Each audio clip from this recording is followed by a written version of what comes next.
श्रवण कर रहे हैं आप पूर्व 7 दिनों से भक्तिमती श्री रुक्मिणी बाई जी का परम पावन चरित्र। आज अष्टम दिवस है। अब तक आप सब ने श्रवण किया। भगवती काली माता ने प्रकट दर्शन दिए पिताजी को, छेदी प्रसाद शुक्ल जी को, विवाह की आज्ञा दी। विवाह हुआ तो घर में कन्या का जन्म हुआ, नाम रखा श्री रुक्मिणी जी। और विवाह हुआ बालपन में, विधवा हो गई, वापिस अपने मायके आ गई। परम सिद्ध संत सेठ जयदयाल गोविंदका जी महाराज, गीता प्रेस के संस्थापक व्यवस्थापक, आप मांग लाए बेटी को और रख दिया भागलपुर में ही महिला संघ में। यहाँ भक्ति का प्रचार प्रसार होने लगा। फिर पूज्य भाई जी के पूज्य श्री राधे बाबा के दर्शन में मिलन हुआ। उसके बाद वापिस रहने लगी आकर के महिला सेवा संघ में। यहाँ तक का चरित्र आप सब लोगों ने श्रवण किया। यहाँ तो मैंने केवल 1 मिनट में दिग्दर्शन करा दिया। ये 7 दिन की कथा है जो 1 मिनट में बताई गई। अब रह रही हैं महिला संघ में भागलपुर में और भक्ति का प्रचार प्रसार कर रही हैं। जब पूज्य भाई जी से पूज्य श्री राधे बाबा से ऋषिकेश में मिल करके आई। कीर्तन तो पहले भी किया करती थी, लेकिन अब तो संकीर्तन की धूम मच गई। कभी 1 दिन का अखंड महामंत्र संकीर्तन, कभी 3 दिन का, कभी 7 दिन का, कभी 10 दिन का, कभी 12 दिन का, तो कभी 16 दिन का। तो 16 दिन का संकीर्तन कल आप सब भक्तों ने श्रवण किया। तो राधा नाम ध्वनि कीर्तन की इनकी समस्त सखी सहेलियों ने श्रवण की। महामंत्र के दौरान सबको राधा नाम की ध्वनि संकीर्तन सुनाई दिया। फिर भगवती रुक्मिणी बाई जी ने कहा, हमको सबको अब संकेत मिल रहा है कि हम राधा नाम संकीर्तन करें। अब महामंत्र के स्थान पर लगी राधा नाम संकीर्तन करने। और अब तो संकीर्तन की इतनी धूम मच गई। अब ये राधा नाम संकीर्तन केवल महिला संघ में नहीं बल्कि घर घर में जाने लगा। इधर बाहर संकीर्तन की धूम मची। आज उनके घर में, आज उनके घर में संकीर्तन। और इनकी एक ही डिमांड, अब रहा नहीं जाता, मन नहीं लगता एक क्षण भी। बस प्रिया प्रीतम को देखती रहूं, निकुंज में उनकी रसमयी सेवा करती रहूं। बार बार उनका विरह सताने लगा। बाहर की लीला इनके माध्यम से मेरे ठाकुर जी और संत भक्ति का, प्रीति रस का प्रचार प्रसार कराना चाह रहे हैं और कर भी रही। लेकिन भीतर ही भीतर विरह में संतप्त है। एक पल भी रह नहीं पा रही है। इधर ठाकुर जी भी बीच बीच में अपने खेल करते हैं। इनके माध्यम से, चमत्कारों के माध्यम से भक्ति का प्रचार प्रसार कर रहे हैं। और इनके द्वारा क्या है भक्ति, क्या है भावना, ये सब दिखा भी रहे हैं। एक बार ठाकुर जी को भोग लगाया।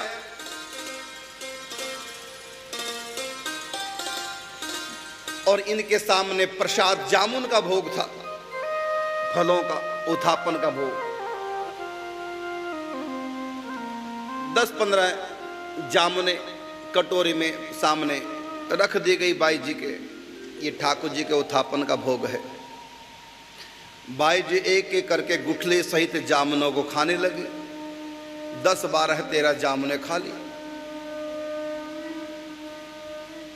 कहा कि क्या कर रही हो, गुठली क्यों खा रही हो? तो बाई जी बोली, ठाकुर जी का भोग है ना, गुठली का भी तो भोग लगा, गुठली सहित भोग लगा तो फेंकूं कैसे, इसलिए गुठली सहित जामुन खा रही हूं। गुठली तो कड़वी होती है लेकिन खा गई। क्या भाव, ये ठाकुर जी का प्रसाद है,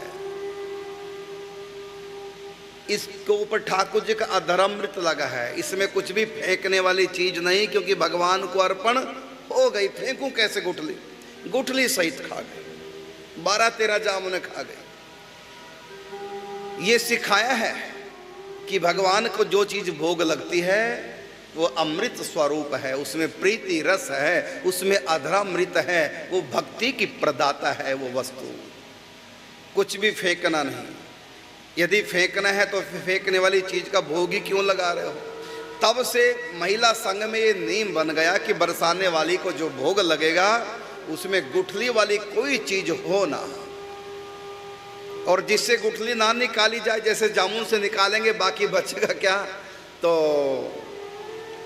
ऐसी चीज का भोग ही मत लगाओ जिसकी गुठली ना निकाली जाए। और गुठली सहित कोई भी आज के बाद भोग नहीं लगेगा। तब से आज तक ये नियम चला आ रहा है, गुठली सहित कभी भी ठाकुर जी को भोग नहीं लगता, ना छिलका ना गुठली, ऐसा ठाकुर जी को भोग लगता है। ये बताया जा रहा है प्रीति क्या है।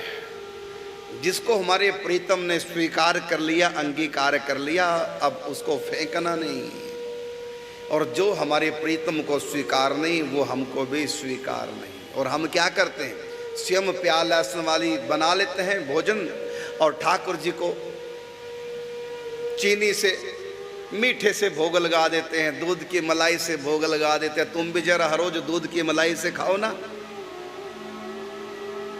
महाराज हम प्याज लहसुन खाते हैं ना, ठाकुर जी को भोग नहीं लगाते, लेकिन हम खा लेते हैं। अब बताइए, जब हमारी और ठाकुर जी की थाली एक नहीं तो प्रीति निभेगी कैसे? प्रीति तो सबसे पहले, प्रीति की शुरुआत तो यही है ना कि एक साथ बैठ करके हम भोजन ग्रहण करें, तो ये प्रीति की शुरुआत है। जब हम हमारी थाली ठाकुर जी की थाली एक नहीं तो प्रीति निभेगी कैसे? तो इस चरित्र से बाई जी शिक्षा दे रही हैं, आदर्श हमारे सामने रख रही है। हम वही ग्रहण करें जो भगवान ने ग्रहण किया। जब गुठली सहित भोग लगा तो हम भी गुठली सहित ग्रहण करेंगे। तो ठाकुर जी की थाली, हमारी थाली में पंगत भेद नहीं होना चाहिए। जो ठाकुर जी ने ग्रहण किया वही हम, और जो ठाकुर जी ग्रहण नहीं करते वो हम भी नहीं करेंगे। तो प्रेम राज्य में सर्वप्रथम साधक की थाली, भगवान की थाली एक होनी चाहिए, अलग अलग वस्तुएं नहीं। ठाकुर जी के यहाँ बिना प्याज लहसुन, हमारे यहाँ प्याज लहसुन का अलग से बन रहा है हमारे लिए, ठाकुर जी को नहीं लगाता। निभेगा कैसे प्रेम? ये साकार उपासना, प्रेम उपासना, भक्ति की उपासना है। इसमें हम और प्रीतम शुरुआत एक भोजन से करें। तो तब से आज तक ये नियम चला रहा है, महिला संघ में मंदिर में बरसाने वाली को भोग नहीं लगता, ऐसा जिसमें गुठली हो या जो भोग लगने के बाद छील करके फेंक दिया जाए और बाकी खा लें, ऐसा नहीं। तो इन सब अपने आचरण से शिक्षा दे रही है किस प्रकार भक्ति होनी चाहिए क्रिया में और भाव में। एक बार संकीर्तन प्रारंभ हुआ हरि बोल का, हरि बोल हरि बोल हरि बोल, सबके एक ही धुन।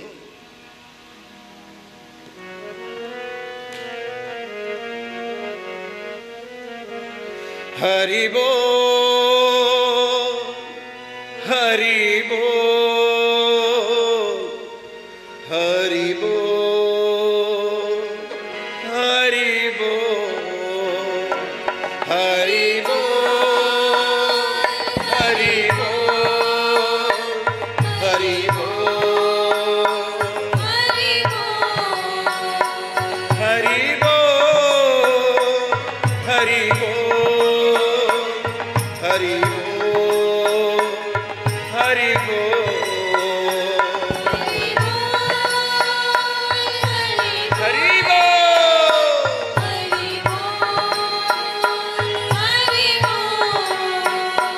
हरि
से महासंकीर्तन हो रहा था और उसी समय न जाने कहां से अचानक कीर्तन मंडली के भीतर दही की मटकी गिरी, फूट गई, दही बिखर गई। ऊपर कोई दही नहीं थी, कोई व्यवस्था नहीं, कोई छीका नहीं था जो ऊपर से कोई छोड़ दे। न जाने कहां से दही आई और बाई जी का इशारा प्राप्त करके सबने दही को ग्रहण किया। बाई जी ने भी। दही इतनी स्वाद, आज तक ऐसा स्वाद कभी किसी वस्तु से नहीं आया, अलौकिक। सब फूटी हुए ठीकरों से दही चाटने लगी। उसके इतना ही नहीं, दही के जो उसके मटकी के जो ठीकरे थे फूटे हुए, उनको भी कटर कटर करके खाने लगी। वो भी इतने स्वाद, विश्व की किसी भी स्वादिष्ट वस्तु में इतना स्वाद नहीं जो उन ठीकरों में खाने में स्वाद आ गया। सब सखियां कटर कटर करके लगी खाने, मटकी भी नहीं बची, वो भी सब खा गई, इतने स्वाद। फिर रुक्मिणी बाई जी बताती हैं, ये लौकिक मटकी नहीं थी, ये लौकिक दही नहीं थी, ये अलौकिक दही। इस विश्व की कौन कहे, इस संपूर्ण ब्रह्मांड की, ब्रह्मलोक तक की, स्वर्ग आदि की किसी भी वस्तु में इतना स्वाद नहीं जो इतना इसमें स्वाद है। स्वर्ग के अमृत में भी वो स्वाद नहीं जो इसमें स्वाद। इस प्रकार के चमत्कार होते रहते थे। एक बार तो संकीर्तन कर रही थी, ऊपर से 2 सुपारियां गिरी, एक श्याम रंग की, एक पीत रंग की, 2 सुपारियां। सखियों ने उठाई, बाई जी को दी। बाई जी ने कहा, ये प्रिया प्रीतम है, इस रूप में संकीर्तन में आए। जहां हरि के नाम का होता है गुणगान, वहीं अयोध्या द्वारिका, वहीं बसे भगवान। नाम बसामी वैकुंठे, योगी नाम हृदय नच, मद भक्ता यत्र गायंती तत्र तिष्ठामि नारदा। आप सब लोग बड़े प्रेम से विमल होकर के जो कीर्तन करते और इतने सालों से कर रही हैं, ये उसी संकीर्तन की महिमा। ठाकुर जी हमको आभास करा रहे हैं इन सुपारियों के माध्यम से, मटकी फूटने के माध्यम से, कि मैं यहाँ हूँ, जहाँ संकीर्तन है वहाँ पर मेरे ठाकुर जी होते हैं। तो दोनों सुपारियाँ पूजा घर में रख दी गई, मंदिर में उनकी पूजा होने लगी। अब ये चमत्कार और ये संकीर्तन का आनंद, तो जिनको भाभी जी कहते चंदाबाई जी, उनके मन में कि मैं भी आनंद लूं, लेकिन घर की कुछ मर्यादाएं कभी कभी तो आ सकती हैं, वो भी थोड़े समय के लिए, प्रतिदिन नहीं आ सकती और अधिक समय के लिए नहीं आ सकती, और रात्रि को तो ठहर ही नहीं सकती, घर की कुछ मर्यादाएं हैं। बड़ी परेशान, दुखी हुई। बाई जी को ठाकुर जी ने प्रेरित किया और चंदाबाई से कहा, भाभी जी आप दुखी ना हो, आप भागवत जी का पाठ किया करो घर में। अब घर में उन्होंने भागवत जी का पाठ रख लिया। प्रतिदिन भागवत जी का पाठ, 10वें स्कंद की लीलाएं प्रारंभ हुई। प्रसंग चल रहा था कि कन्या को छीन करके 8वीं संतान मान करके देवकी की कंस ने, दया न आई कंस को, गया घड़ा पाप का फूट, और पत्थर से पटकने लगा तो गई हाथ से छूट, और हाथ से छूट करके अष्टभुजी देवी ने कहा, रे दुष्ट कंस तू मुझको क्या मारेगा, तेरे मारने वाला तो ब्रज में जन्म ले चुका है। तो जो ही कंस लगा पटकने, ये जब पाठ हुआ कि कंस पटकने लगा, तो उसी समय अचानक 2 पत्थर के टुकड़े सीढ़ियों से लुढ़कते हुए उनके आके सामने आके गिर पड़े, रुक गए उनके सामने। दोनों पत्थरों के टुकड़ों को रखा, ये क्या चमत्कार, ये कोई दैवी संकेत है। उन दोनों पत्थरों को सहेज करके रख लिया पाठ के स्थान पर, और उसके थोड़ी देर के बाद महिला संघ से बाई जी ने एक महिला को भेजा, जाओ हवेली में जाओ, वहां जाकर के भाभी से पूछना आज कोई वस्तु आई क्या उनके पास, कुछ चीज मिली क्या उनको। आज पूछा जाकर के, हवेली में पहुंची महिला संघ से, तो चंदाबाई ने बताया कि जब मैं पाठ कर रही थी भागवत जी के चमत्कार हुआ, जो ही कंस कन्या को पटकने लगा नीचे, तो ये मैं पढ़ रही थी, उसी से अचानक 2 पत्थर, ये शिलाएं ये मेरे पास रखी, ये तो आई है। वापिस गई महिला, बाई जी को जाके बताया महिला संघ में कि हाँ 2 वस्तुएं, 2 पत्थर के टुकड़े पाठ करते समय उनके सामने गिर पड़े, लुढ़कते आए सीढ़ियों से उनके पास गिर पड़े। बाई जी ने भेजा कि जाओ उनको ले आओ मेरे पास। अब महिला पहुंची हवेली, महिला संघ से मांगे वो 2 पत्थर के टुकड़े। चंदाबाई ने कहा कि मन में हिचक हो रही कि दूं कैसे, तो दिव्य संकेत है, देने का मन नहीं कर रहा था, हिचक रही थी देने में, लेकिन बाई जी की आज्ञा की अवहेलना तो कर नहीं सकती, बेमन से देना पड़ा। दोनों टुकड़े दे दिए और आई महिला संघ में, दोनों टुकड़े पत्थर के बाई जी को दिए।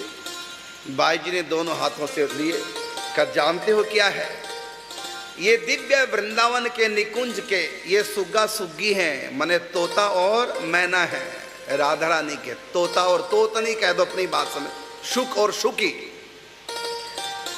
कहे, दोनों सुग्गा सुग्गी हैं, इस रूप में आए हैं कृपा करने के। और दोनों को हाथ में लिया और अपने पीछे कर लिया और लेट गई। जो ही लेटी तो कहा कि अब ये दोनों दे दो मुझको, मैं पहुंचाया हूं भाभी के लिए। तो हाथ आगे रख के बोली कहाँ है, देखो भाई ने, और देखा तो सब वहां गायब हो गए। कहते कहाँ गए, कहते जहां से आए थे सुग्गा सुग्गी चले गए, कृपा करने आए थे। लीला शुक और शुकी दोनों, तोता तोतनी कह अपनी भाषा में। ऐसे ऐसे चमत्कार, ये किसका प्रभाव है, ये है भक्ति का प्रभाव। उन्होंने भागवत जी का पाठ किया, श्रद्धा विश्वास के साथ कोई दिव्य अनुभूति होगी और करा दी। लेकिन है ये सब बातें पर्दे में, उनको सबको पत्थर के टुकड़े लग रहे दो, लेकिन वह है लीला शुक, यहां जड़ जैसे दिखाई दे रहे, उड़ गए, अंतर्धान हो गए, पहुंच गए जहां से आए थे। बस ये संकेत कर दिया कि चंदाबाई जी जो पाठ कर रही हैं वो पाठ स्वीकार हो रहा है, चमत्कार हो गया। संकेती की भाषा, लेकिन ये संकेती की भाषा सब नहीं समझ सकते। आप भी कोई भी कट्टरता से नियम लो और निभाओ 5-10 साल तक, ऐसे चमत्कार होंगे। बस नियम टूटे ना, परीक्षाएं होंगी, होने दो। हानि भी उठानी पड़ेगी, कुछ भी हो जाए, नेम ना तोड़ो। उसी नेम से चमत्कार होगा और अंत में फिर चमत्कार को देख करके प्रेम हो जाएगा। कोई भी नीम लो, चाहे नाम जप का लो, चाहे पाठ का लो, चाहे पूजा का लो, कोई भी नीम लो और उसको कट्टरता के साथ निभाओ। भगवान से जितना प्रेम करते हो उससे भी ज्यादा नियम से हम प्रेम करें, नियम टूटे नहीं। तो यहां संतों की आज्ञा में प्रचार कर रही हैं अखंड राधा नाम कीर्तन का। महामंत्र का भी होता था और हरि बोल भी होता था। विशेषकर राधा नाम का रस आने लगा था सबको।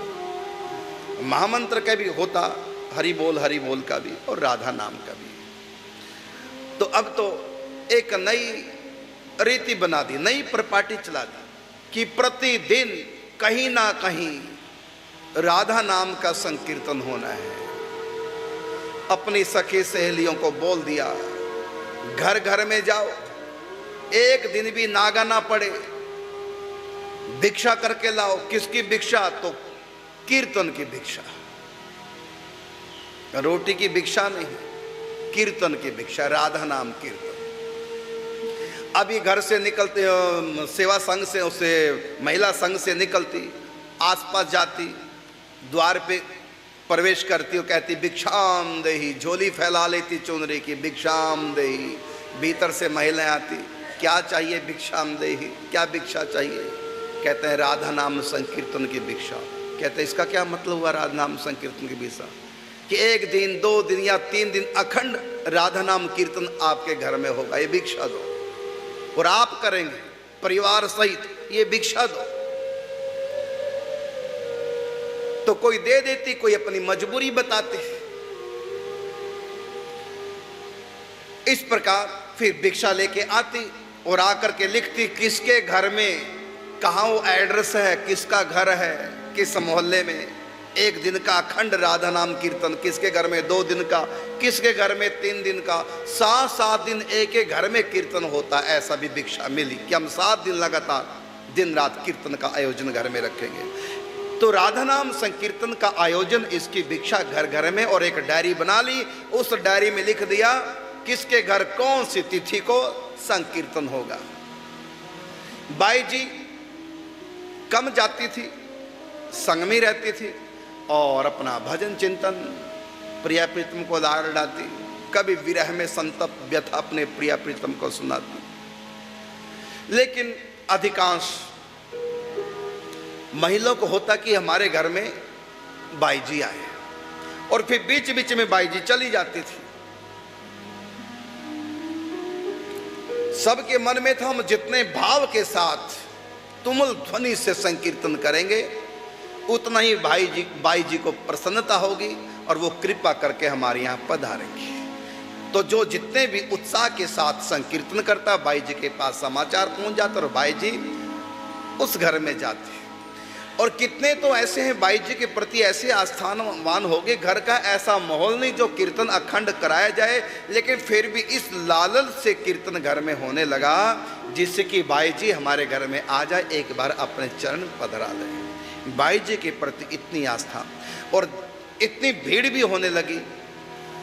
और जब कहीं कीर्तन हो तो महिला संघ में तो कीर्तन हाल में होता है, और जब हाल में संकीर्तन होता, अब पहले से भी 10 गुना ज़्यादा महिलाओं का उसमें आगमन होने लगा और बड़े उत्साह के साथ राधा नाम का कीर्तन करती। इस प्रकार से कीर्तन चल रहा है। और अब तो ऐसा हो गया कि भागलपुर में ही नहीं, आसपास के क्षेत्रों में, ग्रामीण क्षेत्रों में, शहरी क्षेत्रों में भी लोग बुलाने लगे और अखंड राधा नाम संकीर्तन अपने घर में कराने लगे। और बाई जी यदा कदा चली जाते थे। और ये कई वर्ष इस प्रकार चलता रहा। ये तो बाहर का जीवन था बाई जी का, और भीतर का जीवन क्या? विरह में संतप्त। यद्यपि कई बार ठाकुर जी के साक्षात दर्शन हो चुके हैं, लेकिन ये तो प्रेम राज्य है, इसमें तृप्ति कहाँ है? इसमें तो भूख बढ़ती चली जाती है। त्रुटिर युगायते त्वाम पश्यता, दर्शन हुए और होके ठाकुर जी अंतर्धान हुए, इतने में विरह फिर जग गया। यहां तक कि जब ठाकुर जी मिल रहे हैं तब भी विरह की स्थिति, क्यों? अब ये अंतर्धान हो जाएंगे, अब ये चले जाएंगे, इनके बिना जीऊंगी कैसे। बाई जी के भीतर विरह बढ़ता चला गया और वो एकांत में चली जाती अपने कमरे में, अंदर की कुंडी बंद कर लेती। उनके प्राण चित्कार करने लग जाते, व्याकुल हो जाती, रोने लग जाती। रह रह करके ठाकुर जी से प्रार्थना करते हैं, प्यारे इतना क्यों मुझको सता रहे हो, क्यों इतनी देर लगा रहे हो, क्यों नहीं आते। और ये विरह की पीड़ा उनकी बढ़ती चली गई।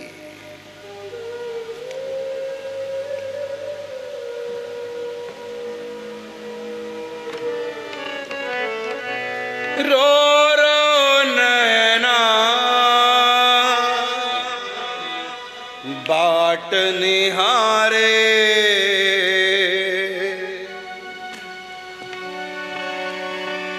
पल पल मनवा तुझे पुकारे,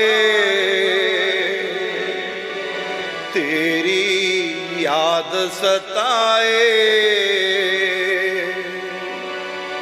आजा मेरे प्रियतम प्यारे, मेरा दिल यकुलाए। जब दुनिया सुख से सोए, जब दुनिया सुख से जोए, मैं जागूं याद करूं, दिल तड़प तड़प के यूं रोए, किससे फरियाद करूं।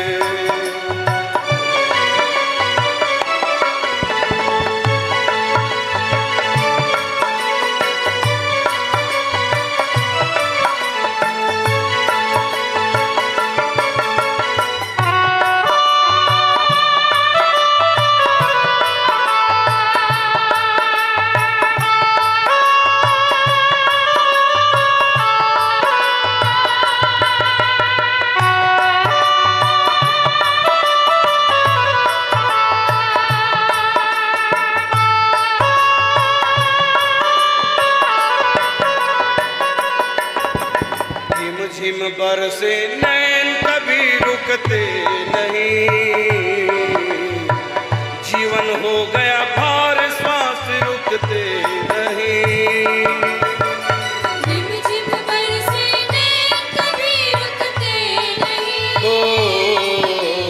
जीवन हो गया भार श्वास रुकते नहीं, रुकते नहीं।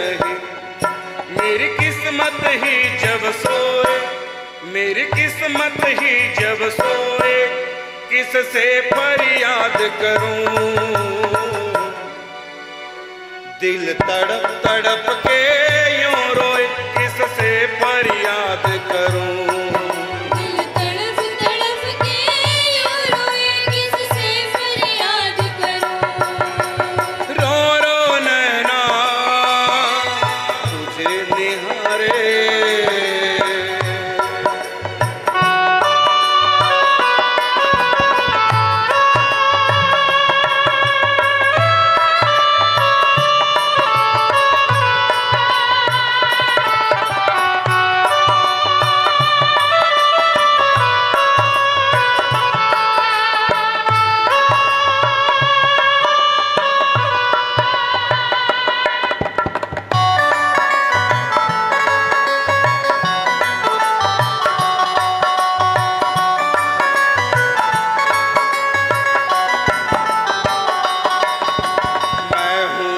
मजबूर तुझे मजबूरी क्यों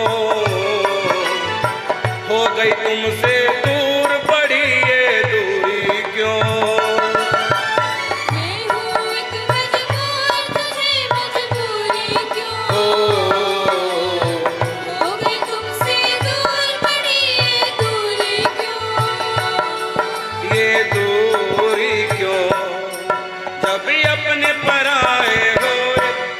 जब अपने पराए होए किससे फरियाद करूं, दिल तड़प तड़प के यूं रोए किससे फरियाद करूं। दिल तड़प तड़प के यूं रोए किससे फरियाद करूं। रो रो नैना बाट निहारे, पल पल मनवा तुझे पुकारे, तेरी याद सताए आजा मेरे प्रीतम प्यारे, मेरा दिल यकुलाए। जब दुनिया सुख से सोए, जब दुनिया सुख से सोए, मैं जागूं याद करूं, दिल तड़प तड़प के यूं रोए किससे फरियाद करूं। दिल तड़प तड़प के यूं रोए किससे फरियाद करूं। रो रो नैना बाट निहारे, पल पल मनवा तुझे पुकारे, तुझे पुकारे, तुझे पुकारे।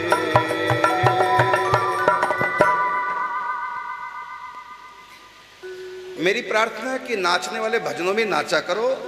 ये विरह के भजन है, नाचने के भजन है।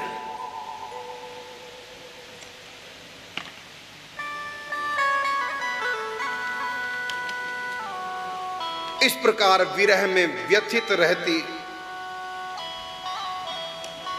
और कभी कभी तो कीर्तन करते करते इतना विरह व्याप जाता, अपने कमरे में चली जाती, रोने लग जाती।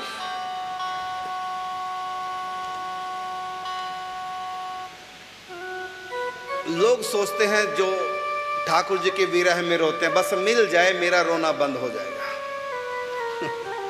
सोचते हैं कि मिल जाए ठाकुर जी, एक बार दर्शन हो जाए। और लोग प्रार्थना करते हैं कि एक बार तो दर्शन दे दो, एक बार तो दर्शन दे दो, आपके बिना जी नहीं पा रहे। ऐसी प्रार्थना करने वाले को पता नहीं कि रोना बंद नहीं होगा दर्शन के बाद। अब तो जरूर कह रहे हो एक बार तो आ जाओ, एक बार तो दर्शन दे दो, मेरा रोना बंद हो जाएगा, मेरा जीना दुश्वार हो गया आपके दर्शनों बिना। प्रभु एक बार तो आ जाओ। गलत फहमी है, जब वो आएंगे ना तो रोना बंद नहीं होगा, रोना बढ़ जाएगा। त्रुटिर युगायते त्वाम पश्यताम, एक क्षण भी देखे बिना व्याकुल हो जाओगे। हाँ, ऐसा होता है कि कई बार उस प्रेम को भगवान थोड़ा छिपा जाते हैं, जो क्योंकि उनके द्वारा कुछ प्रचार के कार्य कराने होते हैं, वो अलग बात है। भगवती योग माया वो प्रेम को ढक देती है, नहीं तो रोना बंद नहीं होता।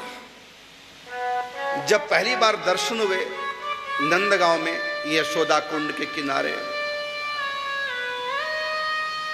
और श्री बालकृष्णदास जी महाराज को 6 महीने तक उनका रोना बंद नहीं हुआ था।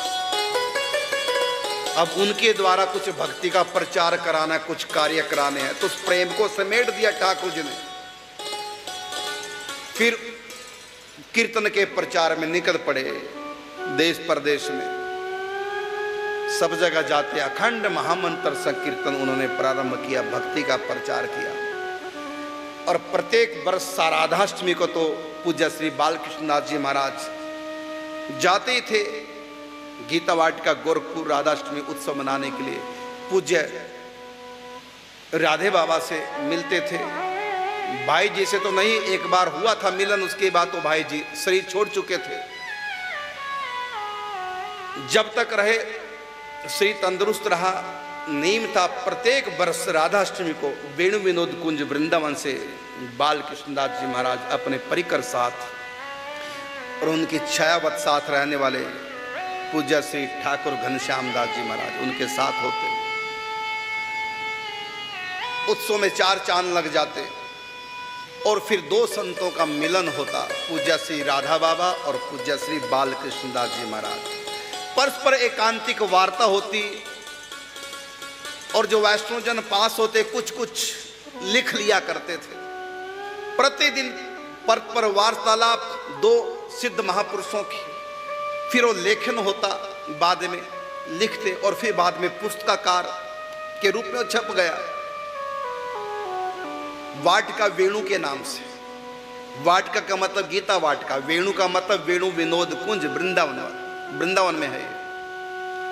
तो ग्रंथ का नाम पड़ गया वाटिका वेणु। यहाँ वाटिका का अर्थ है राधे बाबा, वेणु का अर्थ है बालकृष्ण दास जी महाराज, क्योंकि जहाँ पूज्य बाबा रहते उस स्थान का नाम है गीता वाटिका, और जहाँ पूज्य श्री बालकृष्ण दास जी रहते हैं वृंदावन में उस स्थान का नाम है वेणु विनोद कुंज। तो वाटिका वेणु के नाम से किताब छपी, दो महापुरुषों की परस्पर एकांतिक रस चर्चा। तो पूज्य श्री बालकृष्ण दास जी महाराज के माध्यम से कुछ लोगों का कल्याण करना था, तब उनको देहात में बुद्धि हुई। वो भी बीच बीच में जब कोई ऐसा माहौल बनता था, प्रेम उद्दीपनकारी जब वातावरण बनता था, पहुंच जाते थे अंतर जगत में, रोते थे विरह में, जबकि मिलन हो गया, लेकिन ये तो प्रेम और बढ़ता जाता है। एक बार तो पूज्य श्री बालकृष्ण नाथ जी रात को उठे, छत के ऊपर बैठ गए, रात के चांदने में कृष्ण के विरह में ऐसे व्यथित हुए, रोए। उनके आंसू यहाँ से बहते बहते, हृदय से बहते बहते पाँव, टांगे पाँव, बहते बहते सीढ़ी, दूसरी सीढ़ी नीचे आंसू, तीसरी सीढ़ी, सबसे नीचे फर्श तक, पहली सीढ़ी तक 11-12 सीढ़ियां पार करके आंसू नीचे तक आ गए। कोई विश्वास कर पाएगा कि कोई व्यक्ति इतना रो सकता है? नहीं रो सकता, क्योंकि रोना यहां का नहीं था, ये भाव राज्य का रोना था। महाप्रभु जी जब विरह में संतप्त होते, आंसू नहीं टपकते थे बल्कि पिचकारियां छूटती थी। कोई विश्वास नहीं कर पाएगा, क्योंकि इस लोक में तो ऐसा होता नहीं। अलौकिक लौकिक कौन के परलोक में ऐसा नहीं हो सकता, ये आलोक में होता है। दिव्य प्रेम राज्य की घटना है। कथा सुनाने वाले सुनाते हैं, सुनने वाले सुनते हैं, लेकिन विश्वास कर नहीं पाते। जब उद्धव जी आए, नंदगांव पहुंचे, पूछा नंद बाबा का महल, एक ने बताया ब्रजवासी ने, ये जो पानी बहता हुआ आ रहा है सीढ़ियों से ऊपर से, बस पानी के साथ साथ चलना, जहां से पानी का उद्गम स्थल है वह यशोदा माता के नेत्र, बस वही यशोदा का ठिकाना घर है। बताइए, नंदगांव महल ऊपर है और यशोदा के आंसू नीचे सीढ़ी पूरी पार करके नीचे धरती तक आ रहे हैं। सुनाने वाले सुनाते हैं, सुनने वाले सुनते हैं, लेकिन विश्वास करना बड़ा कठिन पड़ जाता है। क्या कोई इतना रो सकता है? ब्रह्मा की बनाई हुई सृष्टि का तो ये रूल नहीं है। इतना तो पानी अंदर शरीर में होता ही नहीं, इतना रो कैसे पाएंगे? पानी की कमी पड़ जाएगी, भीतर व्यक्ति डेड हो जाएगा। लेकिन ये अलौकिक जगत की बातें हैं। तो पूज्य श्री बात, चलो तो द्वापर युग की बातें हैं यशोदा की। महाप्रभु जी, चलो 500-600 साल पुरानी बात, लेकिन श्री बालकृष्ण दास जी महाराज तो अब की घटना, हमने भी इनके महापुरुष के दर्शन किए। पंडित जी के पास भी आया जाया करते थे। जब भी रुक्मिणी बाई जी आती वृंदावन, इनके पास जाती थी। गोवर्धन पंडित जी के पास भी आती थी। इतना कोई रो नहीं सकता, इस सृष्टि का तो ये रूल नहीं है। यहां से ब्रह्मलोक तक कोई भी व्यक्ति ऐसा नहीं रो सकता। पूज्य श्री बालकृष्ण दास महाराज जी के आंसुओं से तो बोतल भर गई थी, इकट्ठा जब किया गया। क्या कोई इतना रो सकता? नहीं रो सकता। इसलिए आप विश्वास नहीं कर पाएंगे, लेकिन इस आधार पर मैं आपको विश्वास दिलाना चाहता हूं, ये घटना इस दुनिया की नहीं है। हो रही है इस दुनिया में, लेकिन इस दुनिया की घटना है नहीं। ना लौकिक घटना, ना पारलौकिक, ये अलौकिक घटना, जहां पर ऐसी घटना घटती है जो यहां घट ही नहीं सकती। इसलिए कहा गया कि भगवान की जो योग माया है वो क्या है, भगवान की लीला शक्ति क्या है। अघटन घटन पटियसी भगवती, ये भगवान की शक्ति है ऐसी योग माया, कुछ भी हो सकता है। इसलिए महापुरुषों की लीला श्रवण करके यदि ऐसी कोई बात सुन रहे हो कि जो तुमको लगता है कि ऐसा तो हो ही नहीं सकता, बढ़ा चढ़ा के कहा गया या कपोल कल्पित बात है, ऐसा सोच करके अपराधी ना बने, अवज्ञा ना करें कथा की, ऐसा होता है। इतना ही नहीं, और भी कुछ ऐसा होता है जो सुनने सुनाने के लिए मना कर दिया गया है। इन बातों को प्रचार नहीं करना, इन भावों का प्रचार नहीं किया जा सकता। और भाई रुक्मणी किसको सुनाए अपने हृदय की व्यथा को, ऐसा कोई योग्य है नहीं उनके सामने उनकी बराबरी का जो दिल की बात कहे, अपनी अनुभूतियां। क्योंकि प्रीतम के विरह में प्रीतम के साथ जो खेल हुए हैं, जो मिलन हुआ है, उसकी चर्चा भी कोई कहने सुनने वाला मिल जाए तो विरह आधा हो जाए। लेकिन रुक्मिणी बाई जी के साथ बीच बीच में ठाकुर जी जो खेल करते, किसको सुनाए, इस योग्य कोई है नहीं। जब भाई जी के पास जाती तो संकोचवश कुछ बोल नहीं पाती, फिर क्या करती, उन हृदय के उद्गारों को लिपिबद्ध करने लग जाती, पत्र लिखती ठाकुर जी को, ठाकुर जी को सुनाती पत्रों के माध्यम से अपने हृदय की वेदना। लिखते लिखते आंसू बहने लग जाते, कई बार तो भावातिरेक से आंसुओं का इतना प्रवाह बहता था कि वो पत्र भी लिख नहीं पाती थी। कृष्ण के विरह में संतप्त पत्र लिखती,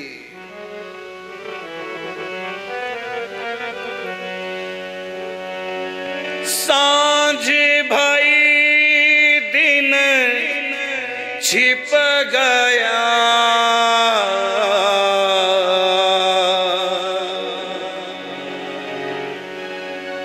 संध्या हो गई, प्रिया प्रीतम को विश्राम करा दिया, सब सखियां अपने अपने कमरों में सोने चली गई। ये अपने कमरे में भीतर की कुंडी लगाई, व्याकुल हो गई, विरह में रहा नहीं जा रहा है।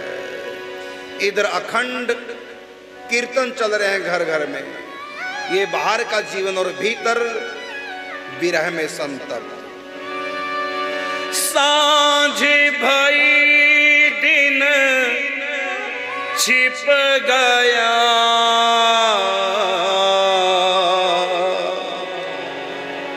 नयना भय उदास,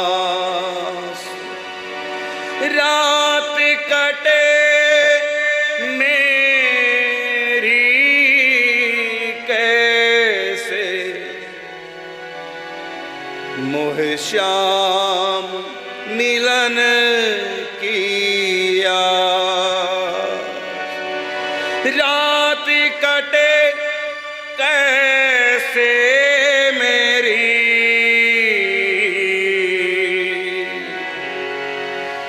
मोह श्याम मिलन किया।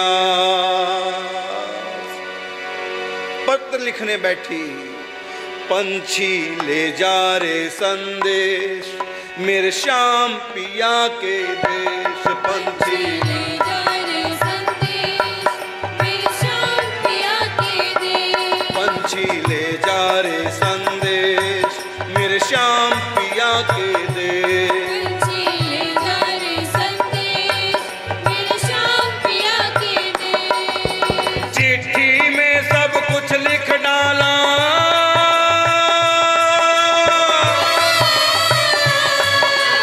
चिट्ठी में सब कुछ लिख डाला, बचा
लिखती अर्जी।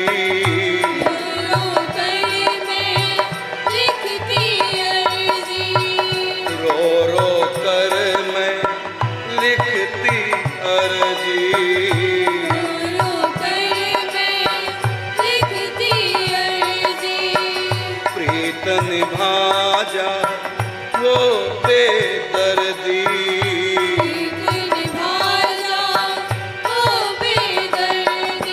तेरे प्रेम की चूनर ओढ़ी।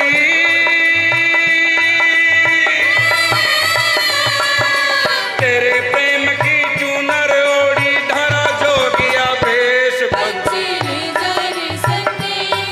मेरे श्याम पिया के देश पंछी ले जा रे संदेश। मेरे श्याम पिया के देश।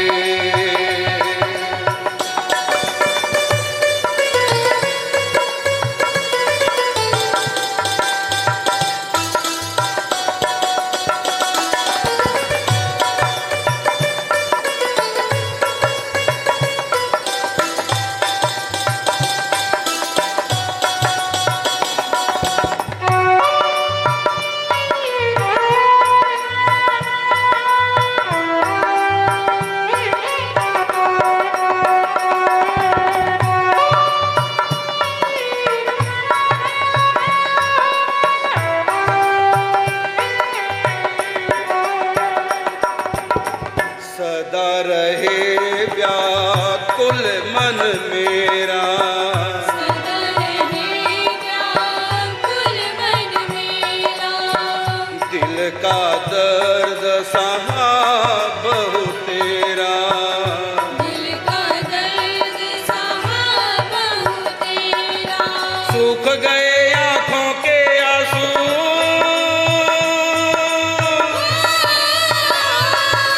सूख गए आँखों के आंसू नित नित बढ़े कलेश पंछी। ले जा रे संदेश मेरे श्याम पिया के देश पंछी ले जा रे संदेश मेरे श्याम पिया के देश।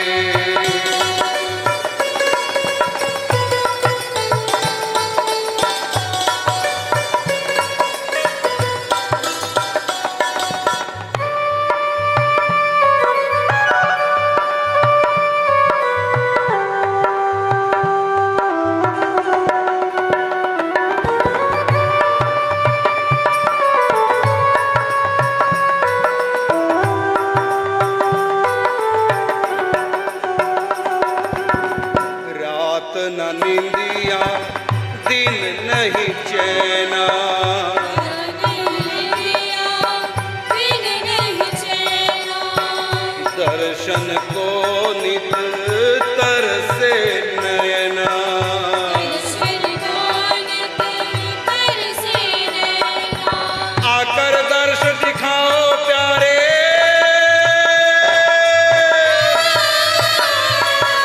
आकर दर्श दिखाओ प्यारे रहा न धीरज देश पंछी। ले जा रे संदेश मेरे श्याम पिया के देश पंछी ले जा रे संदेश मेरे श्याम पिया के देश।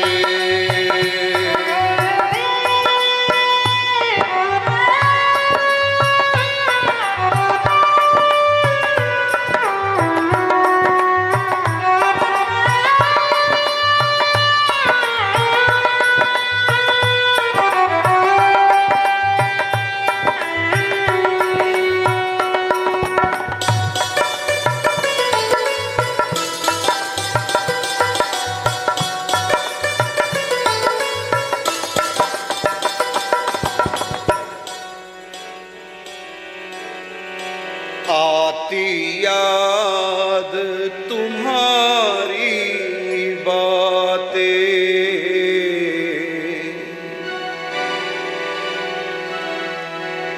कटे न दिन हुई लंबी रातें। आती याद तुम्हारी बातें। कटे न दिन हुई लंबी रातें। सही ना जाए देरी दूरी,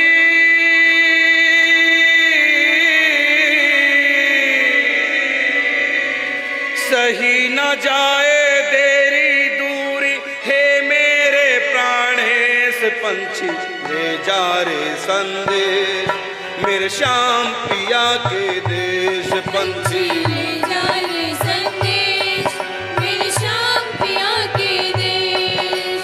चिट्ठी में सब कुछ लिख डाला,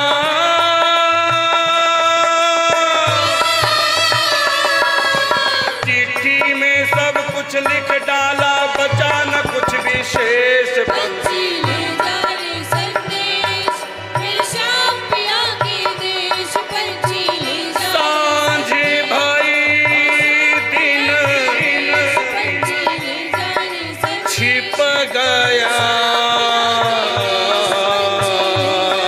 संदेश मेरे श्याम पिया के देश। पंछी नयना भये उदास, पंछी ले जा रे संदेश, रात कटे कैसे मेरी,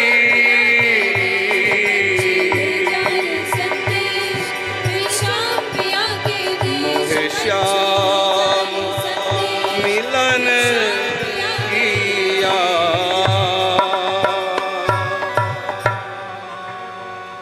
रात भर जागती और रोती,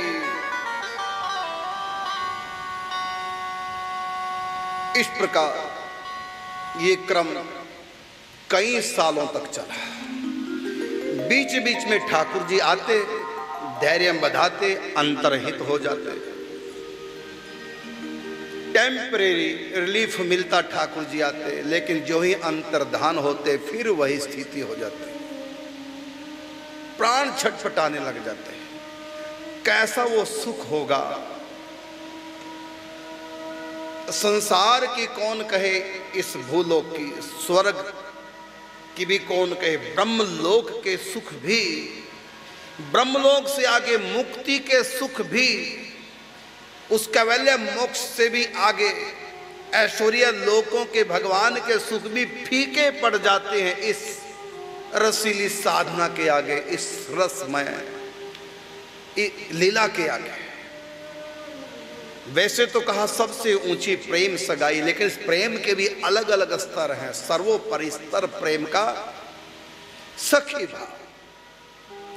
और जब पत्र लिख करके समाप्ति करती, अंत में अपना नाम लिखते हैं, लेकिन पत्र किसी किसी पत्र में रुक्मिणी बाई का नाम होता, किसी पत्र में मणि मंजरी, किसी पत्र में लीला मंजरी, किसी पत्र में मधु मंजरी। अलग अलग पत्रों में अलग अलग सखियों के नाम, लेखक अलग अलग, और लिख सबको रुक्मिणी बाई रही, लेकिन अंत में नाम हर बार चेंज हो जाता है। इसका मतलब क्या हुआ? रुक्मिणी बाई कभी किसी सखी के भाव से भावित हो जाती, कभी किसी सखी के भाव से भावित हो जाती, और जब भी किसी भी सखी के भाव से भावित होती तो उस समय उसको लगता कि मैं अपने प्रीतम से दूर हो गई, महिला संग में पड़ी हूं, क्यों मेरे प्रीतम ने मुझको विसार दिया। आ जाओ मेरे पास प्रभु, मैं तो फंसी हूं यहां, मुझको निकालो, मुझको दर्शन दो, मुझसे आके बातें करो, अपने प्रीति रस का रसास्वादन कराओ, एक बार दर्शन दे दो। कभी किसी सखी के भाव से भावित होकर के, कभी किसी सखी के भाव से भावित होकर के, बस विरह से व्यथित भगवान से बार बार प्रार्थना करते। अधिकतर तो यही होता है कि एक ही सखी सहचरी के भाव से साधक भावित रहता है, और ये परिवर्तन भी होते देखे, जैसे पूज्य श्री राधे बाबा कभी तिनके के भाव से निकुंज का तिनका, कभी सुख सारिका के भाव से, कभी मंजू लाली के भाव में, कभी मंजू लीला के भाव में, कभी मंजू श्यामा के भाव में। पूज्य बाबा के भी भाव बदलते रहते थे, और अंत में भाव आ गया महाभाव, राधा रानी के भाव में। महाभाव। पूज्य भाई जी का भी अंत में महाभाव। ये भाव बलते भी रहते हैं और स्थायी भी रहते हैं, और कई बार ऐसा भी होता है ना स्थायी रहते हैं, हट जाते हैं और बिल्कुल साधक साधारण हो जाता है, छिपा लिए जाते हैं। फिर मृत्यु के समय ही दान किया जाता है उस भाव का, तब तक उससे भक्ति का प्रचार कराते हैं और जो सेवा ठाकुर जी को लेनी हो संतों से, फिर वो भाव शमित कर देते हैं। जब जिस दिन वो शरीर छोड़ते हैं उस दिन वो भाव देते हैं, उसी भाव देह में प्रवेश करके फिर वो सखी शरीर छोड़ करके निकुंज धाम में पहुंच जाते हैं। और ऐसा भी देखा गया है कि बीच बीच में कभी कभी भाव आ जाते हैं, और ये आवश्यक नहीं कि एकांत में आएंगे, एकांत में भी आ जाते हैं और सबके बीच में भी आ जाते हैं, कीर्तन में भी आ जाते हैं। और कई बार कीर्तन ना हो, ऐसी कुछ देख करके घटना आ जाता है भाव। जैसे एक बार पूज्य श्री बालकृष्णनाथ जी महाराज साथ में घनश्याम दास जी और परिकर थे, ट्रेन में बैठे जा रहे थे दिल्ली की तरफ। फरीदाबाद से थोड़ा पहले ट्रेन बिल्कुल धीमे हो रही थी आउटर पर, और पास में खेतों में एक लीला देखी। क्या? एक स्त्री हाथ का झोला देकर के किसी को बुला रही थी, पुरुष को। वो पुरुष आया और उसको इशारा किया, क्योंकि आवाज तो कानों में समझ नहीं आ रही क्या बोल रहे हैं, क्योंकि दूर थे। लेकिन बालकृष्णनाथ जी ट्रेन की खिड़की से देख रहे हैं।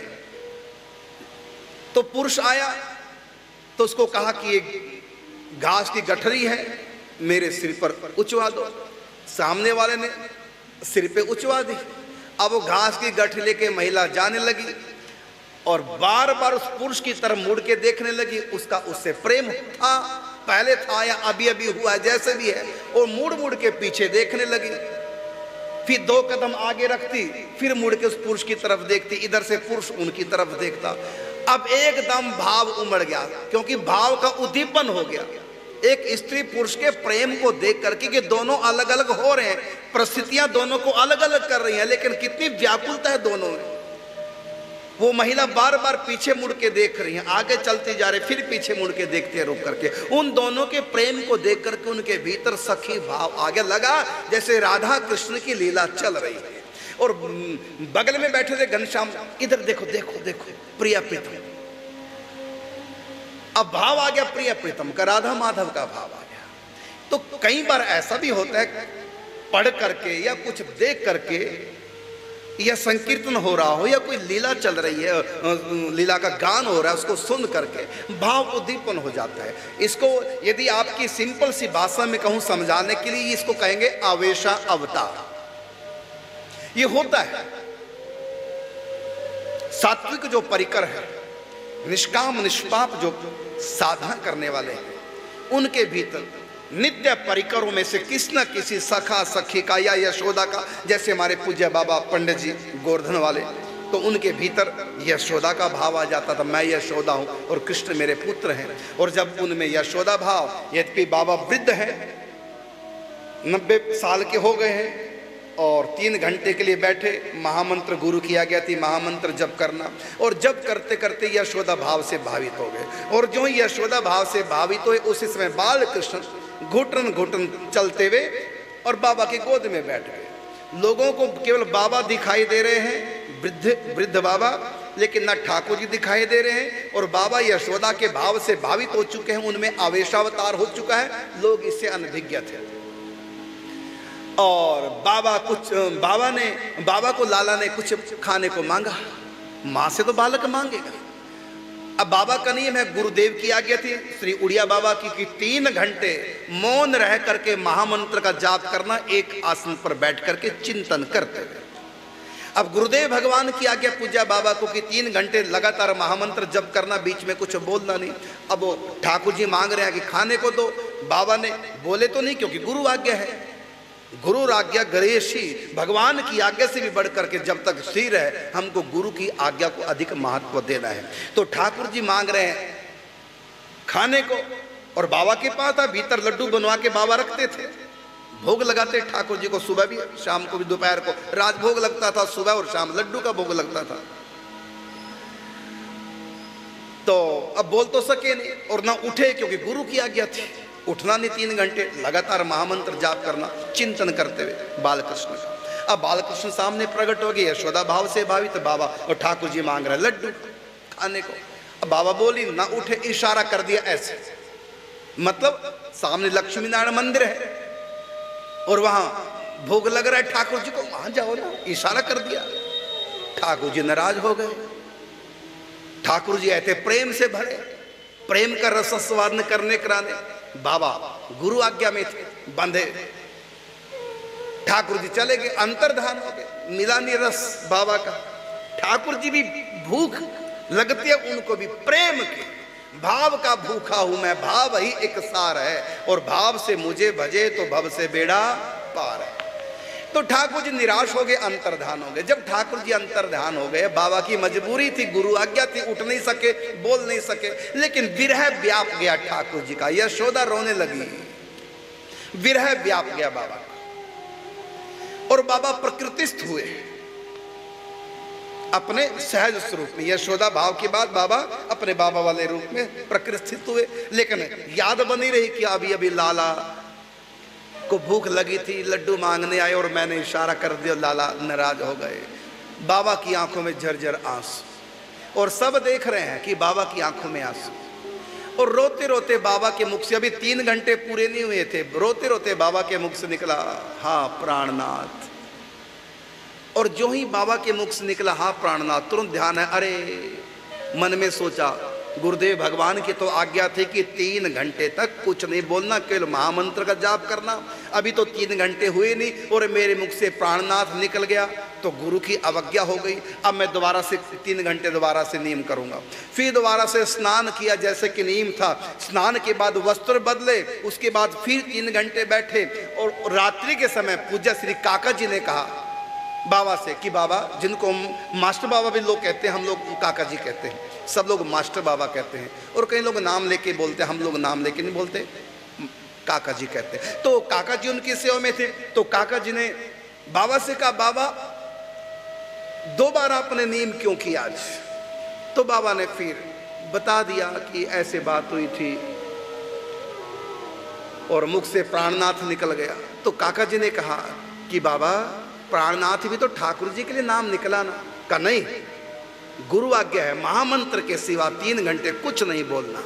हरे राम राम राम हरे हरे, हरे कृष्ण कृष्ण कृष्ण हरे हरे, ये महामंत्र हरे राम से पहले करके ये बोलते थे जब तक करते थे। श्री उड़िया बाबा की यही आज्ञा थी, तो गुरु की कृपा थी, आज्ञा थी, तो उनके अनुसार चलना। तो काका जी ने कहा कि ये प्राणनाथ भी तो ठाकुर जी के लिए निकला, लेकिन बाबा ने कहा नहीं, गुरु की आज्ञा है, महामंत्र के सिवा कोई शब्द मुख से नहीं बोलना, गुरु की अवहेलना होगी। इसलिए दोबारा से फिर स्नान करके वस्त्र बदल के दोबारा से मैंने गुरु की आज्ञा पालन की, 3 घंटे लगातार महामंत्र का जाप किया। तो ऐसे आवेश आते हैं, भाव से भावित साधक हो जाता है। आप लोगों ने सुना होगा आज से 10-15 साल पहले की घटना। एक DIG पांड्या थे क्या, अब भी हैं, आते हैं बरसाना कई बार, और कई बार तो यहाँ रहते भी हैं, कई दिन रहते हैं, और यहाँ श्री जी की सोहनी सेवा महल में करते हैं। तो उनमें भाव आ गया, सखी भाव आ गया, और सखियों में बीच बीच में महाभाव आता है। तो बोलने लगे, आवेश को सहन नहीं कर पाए, बोलने लगे मैं राधा हूं, और कितनी बड़ी पोस्ट पे थे, मैं राधा हूं, नाक में नाथ पहन ली, कुंडल चूड़ियां पहन ली। घर वाले कहने लगे पागल हो गया, और टीवी में समाचारों में कई दिन तक ये चलता रहा, हम भी देखते थे। हमको उस समय बड़ा क्रोध आता था चैनल वालों के ऊपर, दुनिया के ऊपर, क्यों इनका मजाक बना के रख दिया। ये हकीकत में ऐसा होता है, हम भाव से भावित होते हैं, आप भी तो आत्मा है, लेकिन देह के भाव से भावित हो के नहीं। तो जैसे शरीर के भाव से हम भावित हो जाते हैं, पत्नी सामने आ गई हम पति के भाव से भावित हो जाते हैं, सामने बेटा आया हम पिता के भाव से भावित हो जाते हैं, सामने पिता आया हम पुत्र के भाव से भावित हो जाते हैं, सामने बहन आई हम भाई के भाव से भावित हो जाते हैं। तो हम अपने भावों को कितनी बार चेंज करते हैं, बहन से अलग व्यवहार, पिता पत्नी से अलग व्यवहार, बेटी से अलग व्यवहार। तो हम भी तो कितनी बार भाव से और वैसे हमारा आचरण होने लग जाता है। जो व्यवहार हम पत्नी से करते हैं वो बेटी से नहीं कर सकते, अलग अलग व्यवहार, अलग अलग हमारा भाव बदल जाता है। इसी प्रकार आध्यात्म जगत में भी जब भीतर उनको भाव मिला सखी का या राधा रानी का, तो उस समय वो बाहर भी छलकने लग जाता है और लोगों के लिए वो ड्रामा बन जाता है। और खूब ऐसी तैसी करके रखे मीडिया वालों ने, और दिया कि पागल हो गया, ये हो गया, नथ पहन ली, और डीआईजी पंड्या जी, डीआईजी इतनी बड़ी पोस्ट पे थे। फिर पूज्य श्री सरकार जी से मिले, तब सरकार जी ने, जो हमारे एकादश गुरु में गुरु है, पूज्य श्री सरकार जी ने उनके भाव को समित किया, प्रयागराज में उनका मिलन हुआ, तब थोड़ा शांत हुआ। तो ऐसे होता है। तो इसी प्रकार बाई जी को भी कभी किसी सखी का आवेश, कभी किसी सखी का आवेश, और उस सखी के भाव से भावित होकर के विरह में संतप्त हृदय पुकारने लग जाता प्रीतम को, रोने लग जाती। फिर पत्र लिखती, पंछी ले जा रे संदेश मेरे श्याम पिया के देश, चिट्ठी में सब कुछ लिख डाला बचा ना कुछ भी शेष, पंछी ले जा रे संदेश मेरे श्याम पिया के देश। और ये पत्र का लिखना कई सालों तक चलता रहा, और तो कोई सुनने वाला नहीं, तो पत्रों को लिख करके रात काटती, दिन काटती, या फिर राधा नाम से कीर्तन या पूजा पाठ नित्य नेम। और जब भी एकांत में कमरे में जाती, विरह व्याप जाता, पछाड़ खा के बिस्तर पर लेट जाती, रो के प्रार्थना करती। और बीच बीच में ठाकुर जी आ जाते, लेकिन आने से भी कोई फर्क नहीं पड़ता, क्योंकि आ करके और फिर वो अंतर्धान हो जाते हैं, चले जाते हैं, फिर वही ज्यों के त्यों। लेकिन भाई जी ने ये स्थिति अपनी समाज से छिपा के रखी, ये भाई जी की आज्ञा। और ये बातें बाहर भी नहीं, यदा कदा कभी हल्का सा इशारा रोने का मिल जाए किसी सखी को, जो उनकी सखियां थी, तो बाहर नहीं बताती, उनको छिपा के रखती। क्योंकि पूज्य बाबा ने इन सबको, विशेषकर चंदाबाई को कहा था कि ये हमारी अमूल्य संपत्ति है, हमारे हृदय की मणि है रुक्मणी बाई, इसको छिपा के रखना, संभाल के रखना, इसलिए इसको छिपाती भी थी। वैसे तो स्वयं ही छिपके रहती, अपने रोने को देखने नहीं देती किसी को, एकांत में विरह व्याप जाता, किस न किसी सखी के भाव से बाधित होती, और जब प्रकृतिस्थ होती तब भी रोती थी। लेकिन अपने आंसुओं को, इतने कीमती आंसू किसी को दिखाए नहीं, लेकिन फिर भी कभी कभी इस प्रेम समुद्र की लहरों के छींटे बाहर आ जाते हैं, और सखियों को, जो फूलबाई हैं, नर्मदाबाई हैं, सावित्रीबाई हैं, राम प्यारी जी हैं, चंदाबाई हैं, आदि आदि सब, तो फिर भी अपने आप को छिपा के रखती।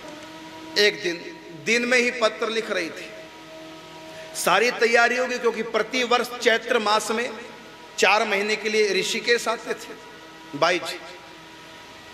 तो नर्मदाबाई ने कहा, रुकमा लिखती रहोगी, कुछ ना कुछ तैयारी नहीं करने जाने की, चैत्र आ गए हैं, ऋषिकेश नहीं जाना, रिजर्वेशन हो चुकी है, टिकट बुक हो चुका है, करो तैयारी।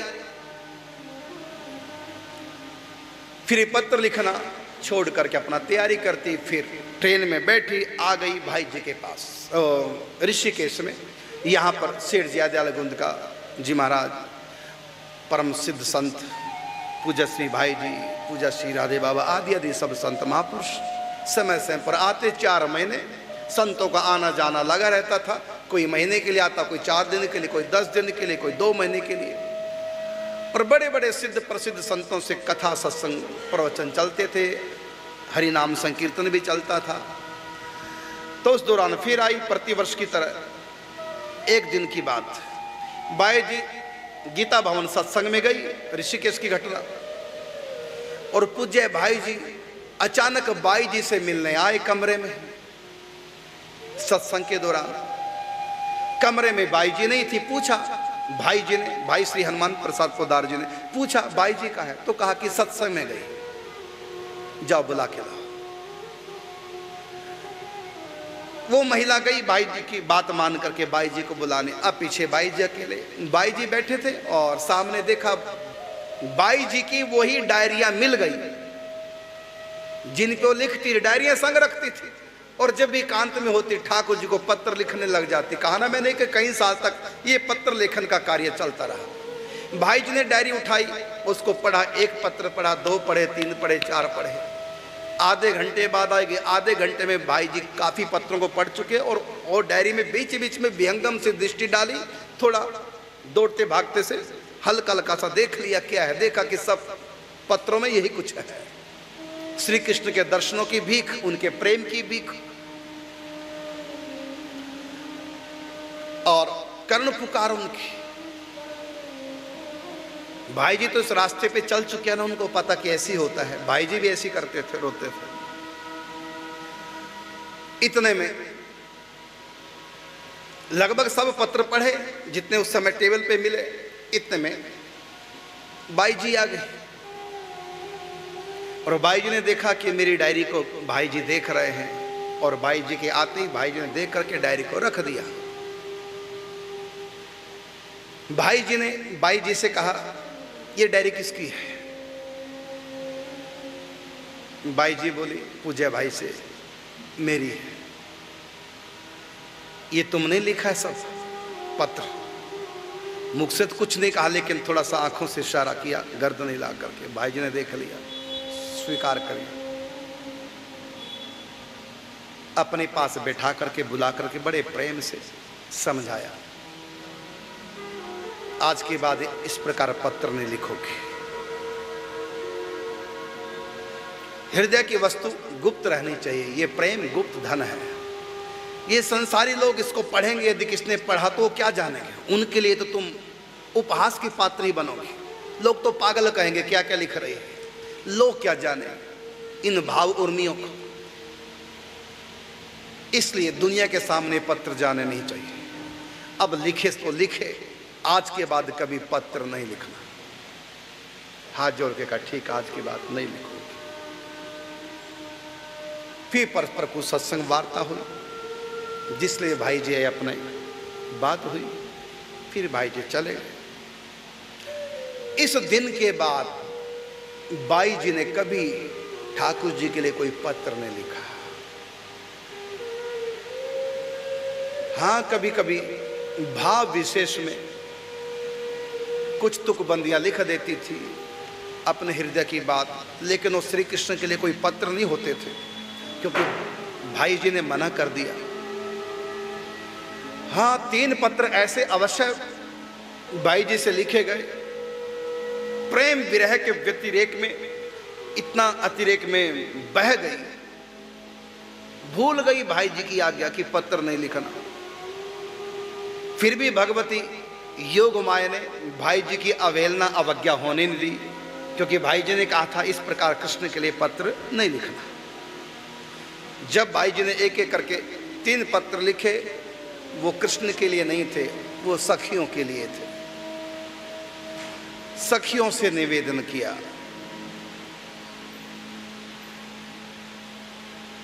उनसे श्री कृष्ण प्रेम की भिक्षा मांगी, उनके दर्शनों की भिक्षा मांगी,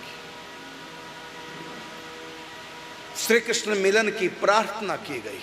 उन पत्रों में सखियों के लिए, सखियों से प्रार्थना की, तू मुझको मिलवा दो।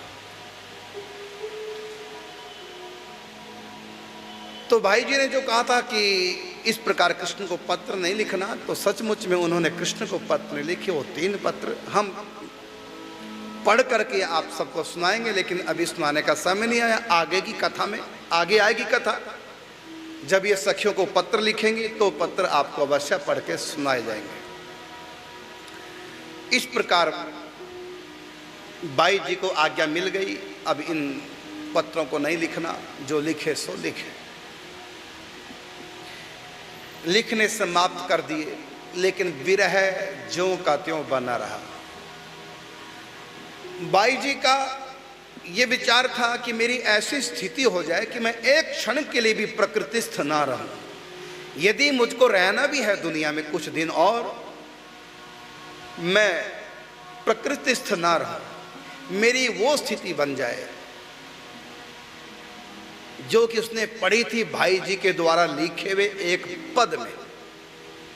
पद रत्नाकर का एक पद है। पद रत्नाकर भाई जी का एक प्रसिद्ध ग्रंथ है, पद्यात्मक। तो भाई जी का वो पद पढ़ करके मन में आया कि ये स्थिति भाई जी ने जो लिखी है, ये स्थिति भाई जी की है,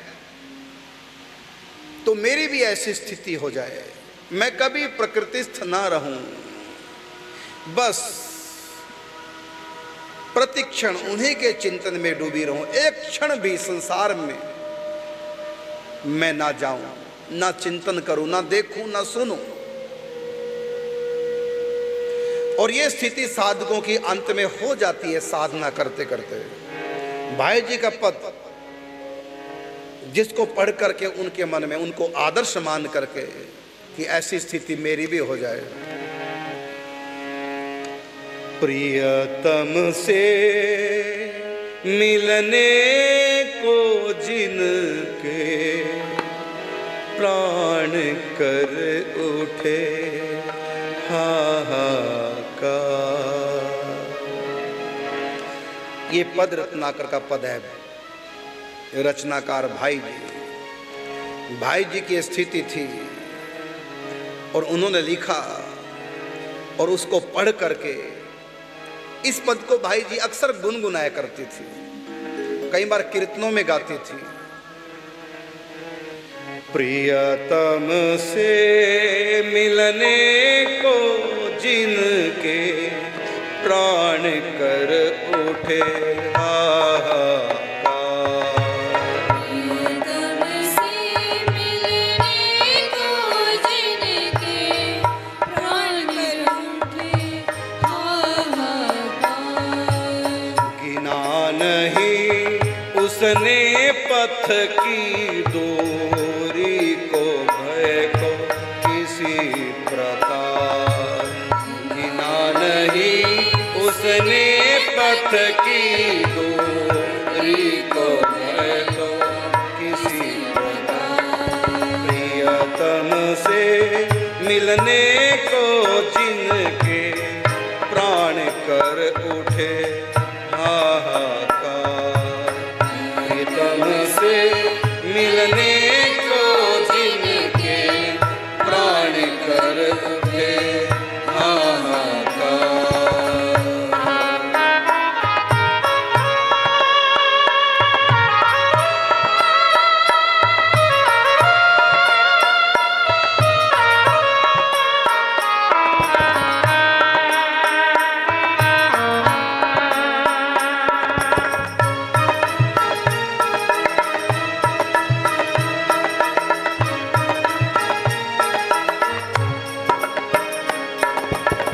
विकल चल पड़ी वह निर्भय हो,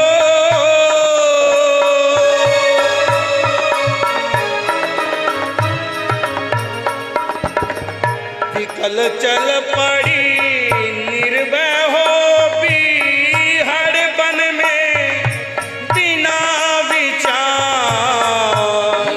चल पड़ी निर्भय हो बीहड़ बन में बिना विचार।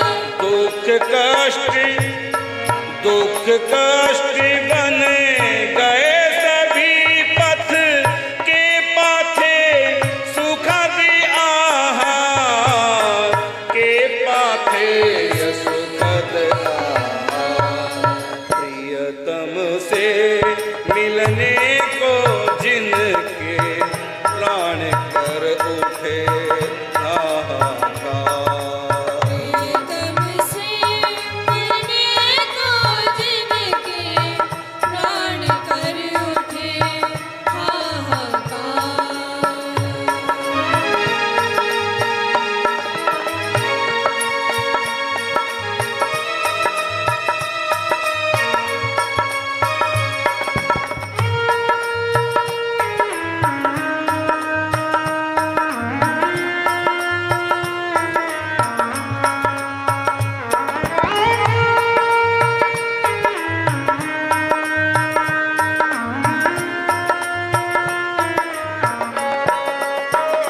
इस पद में पूज्य भाई जी लिख रहे हैं, इस मार्ग में दो रुकावटें हैं, दुखों का भय, सुखों का लोभ। सांसारिक दुखों का भय और सांसारिक सुखों का लोभ, इन दोनों को पीछे हटा करके चल पड़ते हैं वो भक्त। बड़े से बड़ा दुनिया का भय भी उनको रोक नहीं पाता, संसारिक बड़े से बड़े सुखों का लोभ भी उनको रोक नहीं पाता। दोनों की तरफ वो देखते नहीं, बढ़ चलते हैं आगे की ओर। नहीं ताकती किसी और वह, नहीं किसी से भी डरती, नहीं प्रलोभन में पड़ती वह, नहीं चाह कुछ भी करती, नहीं चाह कुछ भी करती। प्रियतम से मिलने को जिसके प्राण कर उठे हाहाकार। पद पद पर पल पल प्रियतम की प्रिय सुधि में आहें भरती, चली जा रही अटल लक्ष्य पर, वह जग में जीवित मरती, वह जग में जीवित मरती। प्रियतम से मिलने को जिसके प्राण कर उठे हाहाकार। गिना नहीं उसने पथ की दूरी को, भय को किसी प्रकार।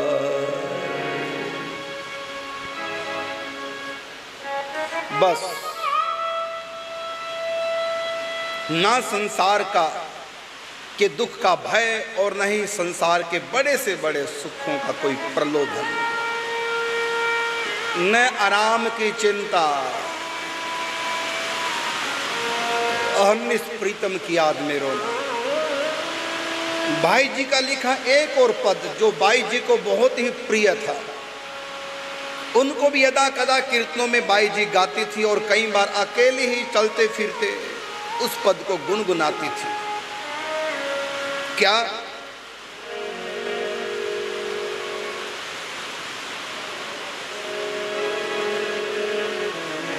एक लाल सा मन महाधारो,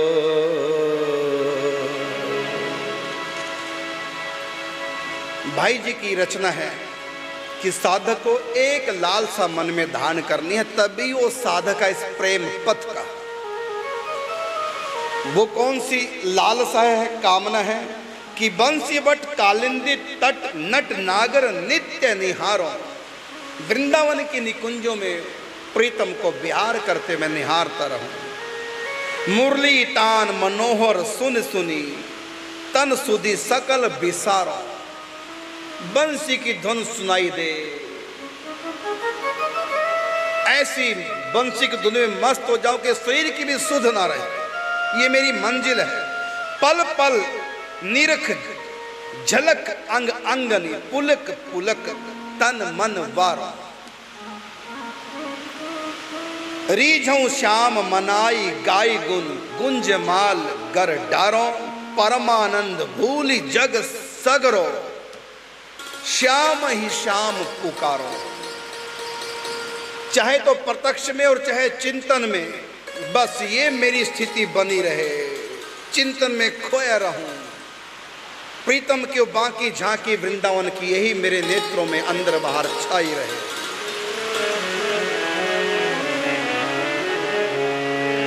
एक लाल सा मन महाधारो, एक लाल सा मन में धारो, एक लाल सा मन में धारो। एक लाल सा मन में धारो। हे श्याम मेरे श्याम मेरे श्याम, एक लाल सा मन में धारो, एक लाल सा मन में धारो। बंसी बट कालिंदी तट नट, बंशी बट कालिंदी तट नट, नागर नित्य निहारो, बंशी बट कालिंदी तट नट, नागर नित्य निहारो। नागर नित्य निहारो। एक लाल सा मन में धारो, एक लाल सा मन में धारो।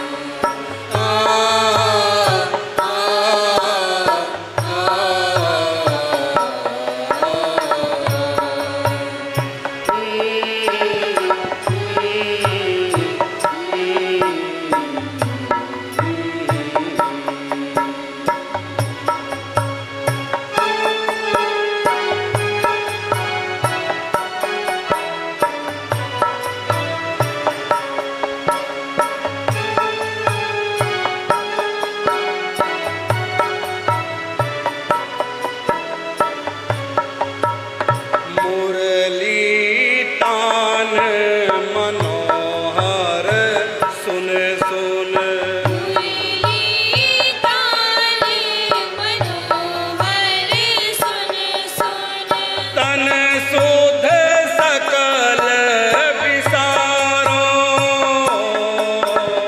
मुरली तान मनोहर सुन सुन, तन सुध सकल विसारो। पल पल निरख झलक अंग अंगन की, पल पल निरख झलक आँखनी, पुलकित तन मन वारो, एक लाल सा मन में धारो, एक लाल सा मन में धारो।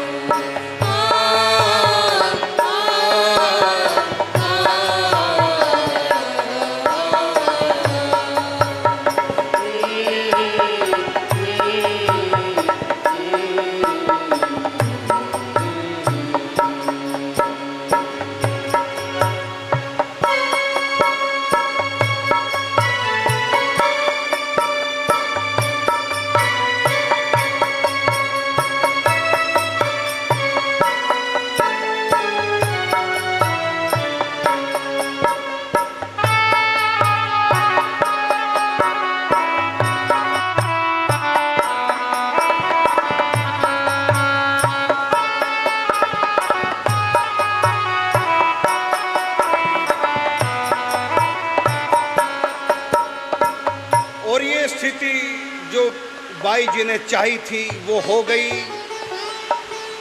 धीरे धीरे बाई जी की स्थिति ऐसी हो गई कि लाली मेरे लाल की जित देखूं तित लाल, और लाली देखन मैं गई तो मैं भी हो गई लाल। बाई जी में ठाकुर जी के आवेश आने लगे, और ऐसे आवेश श्री कृष्ण के आवेश जब बाई जी कृष्ण के प्रेम में खोई तो स्वयं ही कृष्ण हो गई और कृष्ण के भाव से भावित होकर के उनकी चेष्टाएं बदल गई, आहार विहार बदल गया, देखने की अदा, चलने की अदा सब बदल गई। और पता चल रहा था कि आजकल बाई बदली बदली सी है, लेकिन कोई जान नहीं पाया। और बाई जी राम प्यारी से कहती, जो रसोई बनाती, कहती है मुझको कुछ खाने को दे। कहाँ तो बड़े प्यार से बोला करती थी, मेरी वाणी के द्वारा, मेरे व्यवहार के द्वारा किसी को कोई कष्ट ना हो, ऐसा बाई जी का जीवन था। और कहाँ पर एकदम बदतमीजी के साथ बोलने लगी और थोड़ा थुल थुल सुरी की थी, बोलिए मुझको कुछ खिला। कभी कहते झुरझुरी कहीं, ऐसे कुछ रूखे से शब्द बोल जाती। और ये कई दिन तक सिलसिला चलता रहा।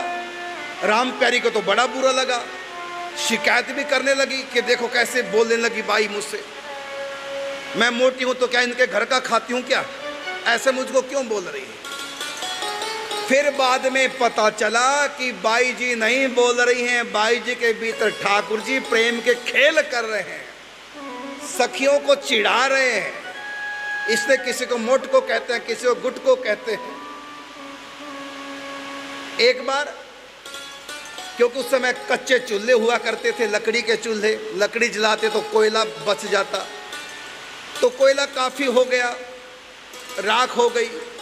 फिर गोबर मिट्टी मिला करके और गोल गोल लड्डू से बनाते हैं, बाद में अंगीठी में वो कोयलों का काम करते हैं। तो अंगीठी के लड्डू बने हुए सुखाए गिरिराज परिसर में, जहाँ गिरिराज जी की सेवा होती थी, गिरिराज परिसर में।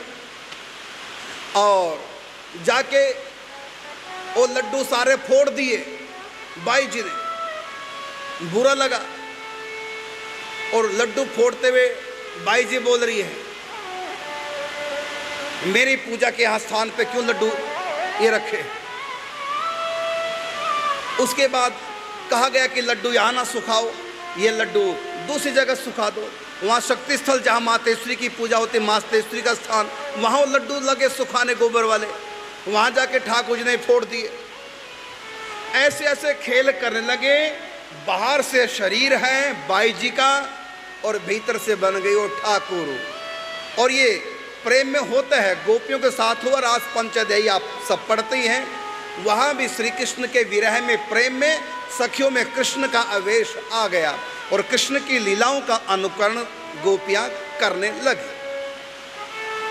ऐसी स्थिति यहाँ हो गई। लाली मेरे लाल की जित देखूं तित लाल, और लाली देखन मैं गई तो मैं भी हो गई लाल। बाई जी के भीतर ठाकुर जी का आवेश आ गया। तो कभी किसी का आवेश, कभी चैतन्य महाप्रभु का आवेश आता, कभी किसी का आवेश। और बाहर से हाव भाव से सखियों को पता चल जाता कि आज बाई जी बदली बदली सी है। एक बार तो जब गोरखपुर में बाई जी के पास राधाष्टमी उत्सव मनाने सब सखियां आई, तो भाई जी से पूछ लिया, वहाँ बाई जी भी बैठी हुई थी, बाई जी के सामने ही भाई जी से पूछ लिया कि बाई जी में कभी किसी के आवेश आते हैं, कभी किसी के आवेश आते हैं, इसके बारे में आप कुछ कहिए, ये क्या है सब। तो बाई जी ने तो देख ही लिया था पहले से। तो भाई जी ने देखा, पढ़ करके देख करके बोले कि देखो ये जो आवेश हैं ये सबको नहीं आते, परम सत्वगुणी ठाकुर जी कोई लीला करना चाहते हैं, तुम सबके साथ खेल रहे हैं, तो ये ठाकुर जी के खेल हैं, आप सब लोगों को शंका नहीं करनी चाहिए। और बाई जी की महिमा का गान करने लगे। देखो इस समय बरसात हो रही है आनंद से, और जो टीवी के माध्यम से भी इस समय देख रहे हैं, साथ साथ सुन रहे होंगे, ये टीन शेड है, टीन शेड के ऊपर बरसात हो रही है और थोड़ा व्यवधान पड़ रहा है। वैसे तो समय भी हो चुका है। आपने पूछा मैं टोपी क्यों पहनता हूँ जी। अपनी मर्जी से नहीं पहनता, ये किसी संत ने पहनाई अपने हाथों स्वयं सिल करके, महिला संत। यहाँ तक कि मैं उससे लगा मांगने पहनने के लिए, कहा नहीं मैं स्वयं पहनाऊँगी, जो मेरे पास है कि टोपी आपके लिए। तो मैं कहा लो मैं पहनता हूँ। तो उन्होंने कहा नहीं मैं अपने हाथों पहनाऊँगी। उसको प्रेरणा हुई थी दरअसल ठाकुर जी की। अच्छा। शिमला उसके मायके थे। शिमला में उसके साथ एक घटना घटी। जब यमुनानगर में हम अखंड कीर्तन चला रहे थे, कई साल तक चले, जी। तो जहाँ भी अखंड कीर्तन जिस भी घर में होता वो माता उस घर में पहुँचती थी।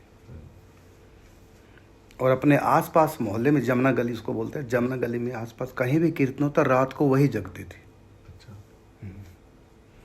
अखंड कीर्तन, महामंत्र का कीर्तन चलता, अखंड कीर्तन चल रहा था, क्योंकि द्वादश गुरु में पूज्य श्री सरकार जी उनकी आज्ञा थी अखंड कीर्तनों का करो। तो इतना उसने महामंत्र जपा। दरअसल वो उस संप्रदाय की थी, पंजाब में एक संप्रदाय है, उप संप्रदाय कहेंगे, संप्रदाय तो नहीं, उनको कहते हैं, मैं भूल गया क्या कहते हैं उनको, जो राम नाम, हाँ राम शरणम वाले, हाँ बिल्कुल आपने ठीक पकड़ा, राम शरणम जी। एक पंथ है, उप संप्रदाय। तो उसमें केवल राम नाम करते हैं, राम राम राम राम, और ऊन की माला से वो, ऊन की गांठों वाली माला से वो भजन करते हैं। तो बचपन से अब तक माता ने राम नाम जप किया था, और वो इस समय 80 साल की हो चुकी थी उस समय जब की बात है जी। अब तो उसने से छोड़ दिया, 90 साल की हो गई। तो इतना उसने महामंत्र का जाप किया, लेकिन एक शंका उसके मन में बनी रही, क्या कि मैंने 50 साल तक राम नाम जाप किया, अब इतना अधिक कीर्तनों में उसने महामंत्र का जाप किया, इतना अधिक जाप किया, अब उसके मुख से हर समय महामंत्र ही लगा निकले। अब उसको हुआ कि मेरे गुरु जी से जो दीक्षा मिली तो राम नाम की है, राम नाम जप करने के लिए दीक्षा लगे, दीक्षा भी उसको मिली थी, लेकिन हर समय जप करने के लिए नाम जाप, राम नाम हर समय जप करते थे। दीक्षा का मंत्र अलग, राम जी का बीज मंत्र था। अब उसके मन में एक हुआ कि मैं अब महामंत्र जप करने लगी हूँ, यही मेरे मुख से निकलने लगा, क्योंकि इतना अधिक उसने कीर्तन किया महामंत्र का। लेकिन उसने अपनी शंका का समाधान मुझसे नहीं कराया। ये सोचती थी कि मैं महाराज से कभी बात करूं।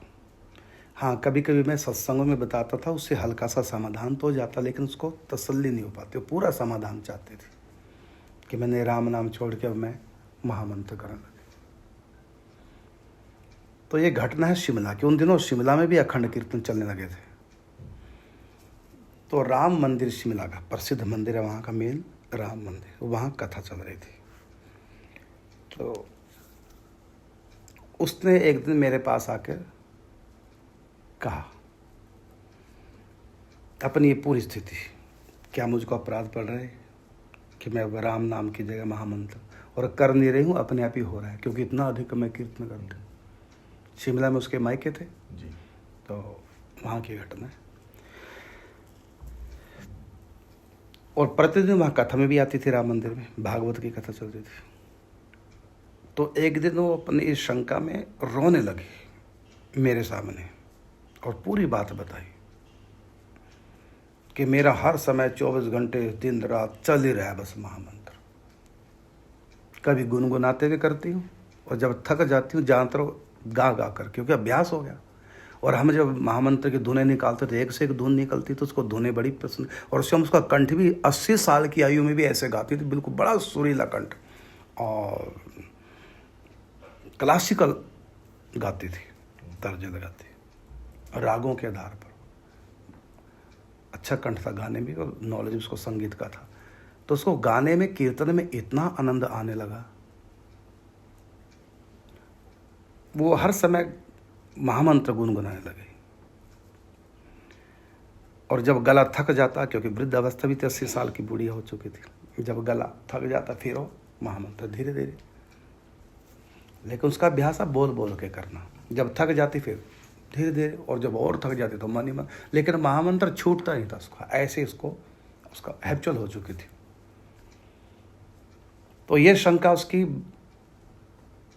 पूरी निवृत्ति नहीं हुई शंका की। तो मुझसे रो रो के बात की है कि मैं क्या करूं। जब आप गुरु की महिमा गाते हैं तो मुझको अपने आप को मैं कचोड़ती हूँ, मैंने क्या किया, गुरु का दिया हुआ राम नाम छोड़ के महामंत्र करने लगे।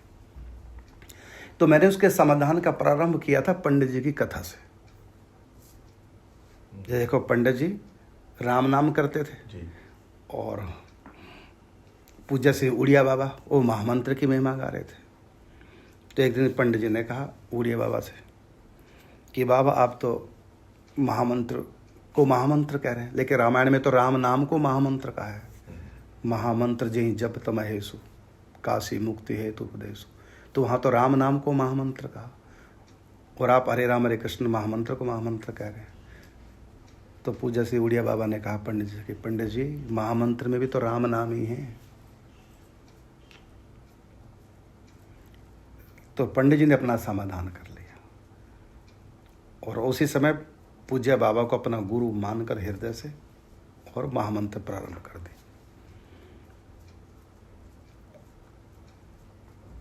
और वो भगवान की प्राप्ति कर गए महामंत्र से, गुरु निष्ठा से।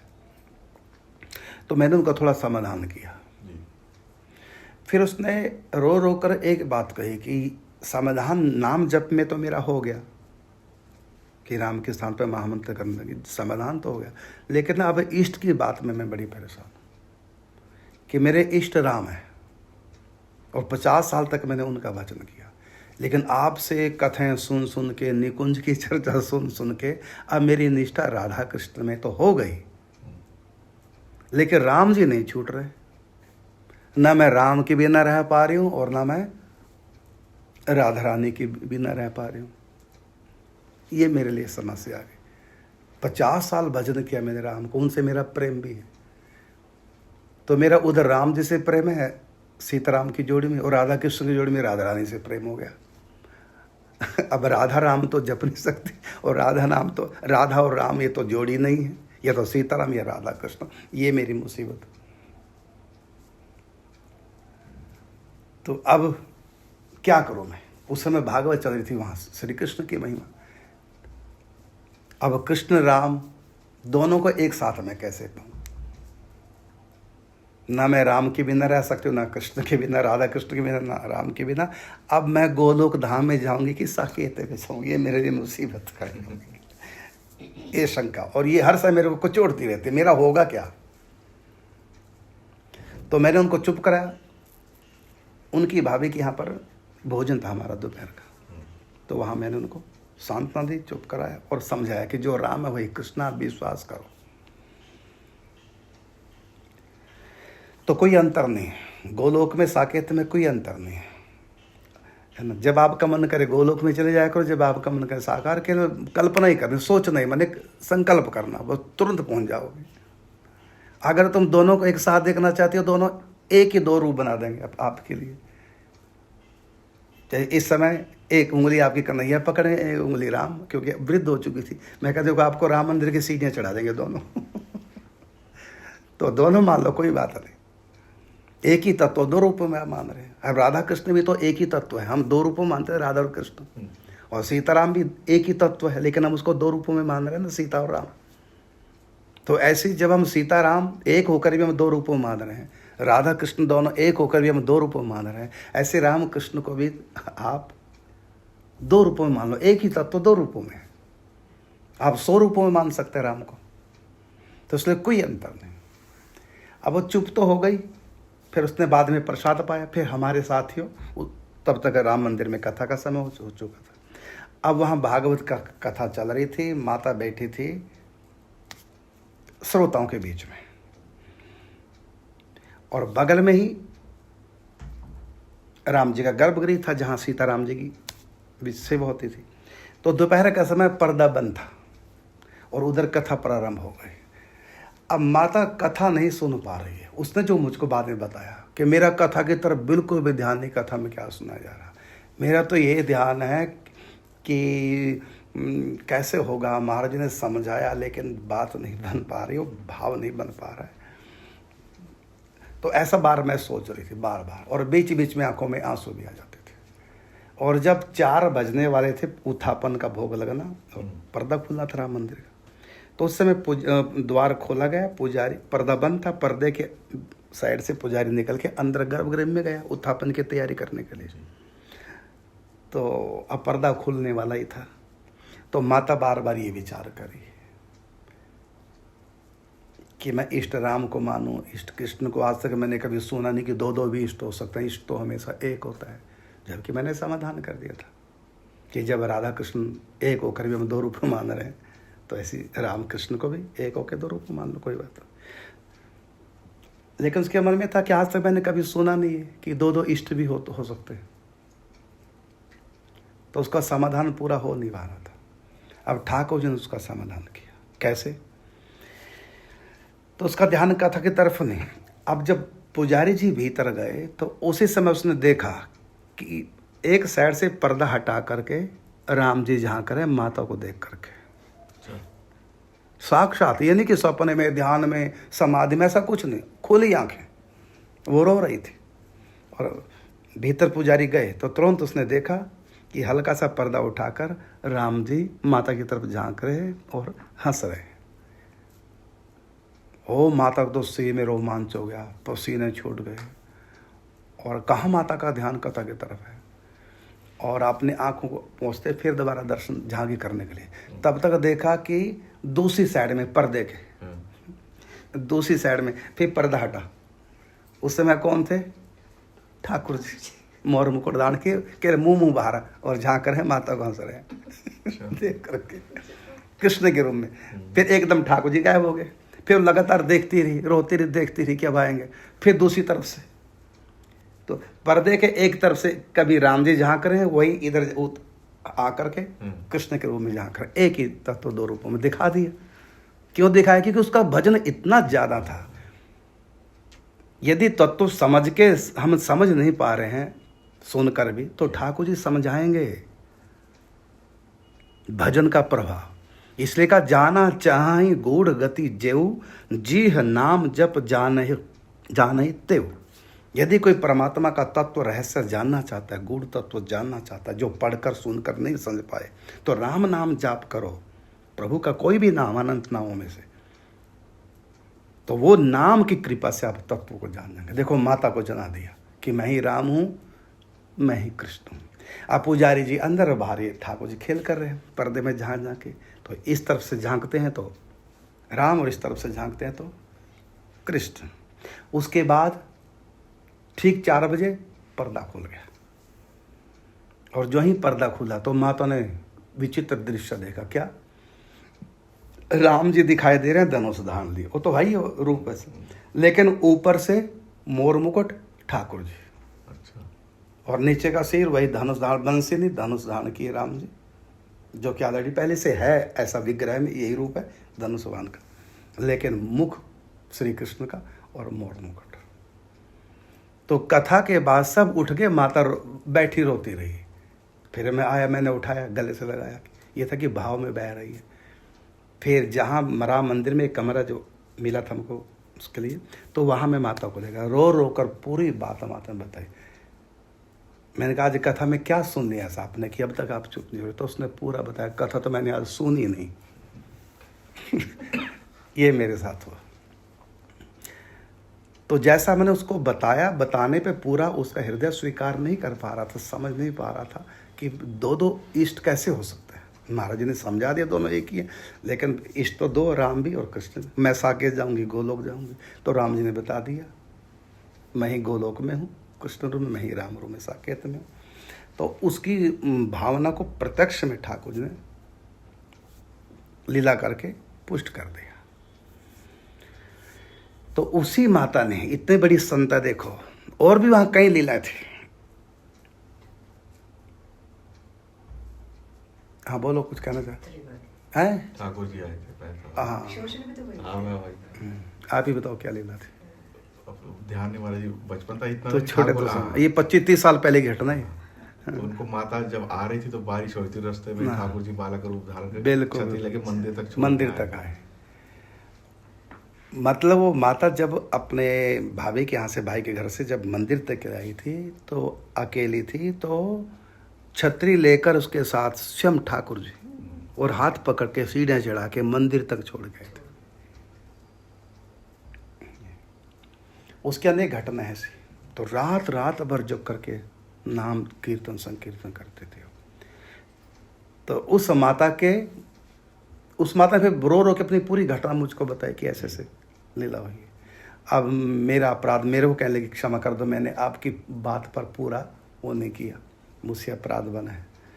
तो जो राम हुई कृष्ण है, मैं प्रत्यक्ष में कृपा मेरे ऊपर हुई। तो उसी माता को फिर प्रेरणा हुई, स्वप्नादेश हुआ। तो उस समय उसने खुद मेरे को बताया पूरी बात। तो उसने अपने हाथों से बुढ़िया माता ने टोपी बनाई, और फिर जहाँ मैं ऊपर कीर्तन करता था डेली ऊपर छत पे, तो कीर्तन के दौरान वो माता आई और अपने हाथों से मुझको टोपी पहनाई। और ये सर्दी का समय था। जब गर्मी का समय है तो मैंने टोपी बंद कर दी। तो माता ने टोका मुझको कि आप टोपी क्यों नहीं पहन रहे। और अब देखो वही टोपी मेरी पहचान हो गई। मैं बिना टोपी के गिरिराज जी की परिक्रमा करूं, किसी को पता भी नहीं चलता। और टोपी पहन के परिक्रमा कर लूँ तो परिक्रमा हो नहीं पाए। कभी कोई आएगा, महाराज जी महाराज जी महाराज, दंडोत प्रणाम कर लूँ। तो माता की और टोपी की पहचान, मतलब टोपी एक संत ने दी है, उसके पीछे उनका क्या संकल्प रहा, आज वही टोपी प्रसिद्ध हो गई। कई लोग पूछते हैं कि आप टोपी क्यों पहनते, टोपी क्यों पहनते, और इस ढंग की बड़े विचित्र साकार की। तो मैं टोपी तो पहनना नहीं चाहता हूँ, लेकिन एक संत का आशीर्वाद है और भगवान की कृपा प्रेरणा उनको हुई, इसलिए वो टोपी आज तक। और यही टोपी इस गद्दे की पहचान हो गई। इस गद्दे पे जो भी बैठेगा वो ये टोपी पहनेगा। ये टोपी इस गद्दे की पहचान है। ये है आपके प्रश्न का उत्तर कि मैं टोपी क्यों पहनता हूँ।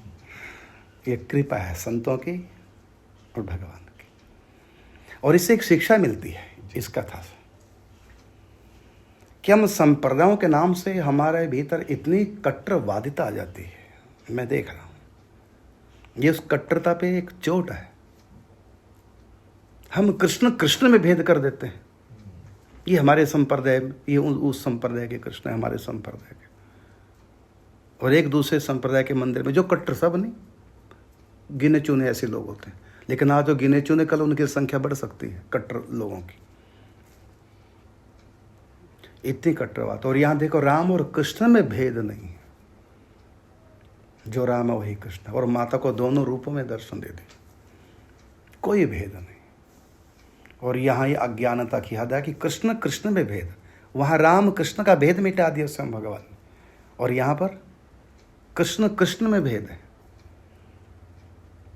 एक ही तत्व है सब रूपों में, एको ब्रह्म द्वितीयो नास्ति।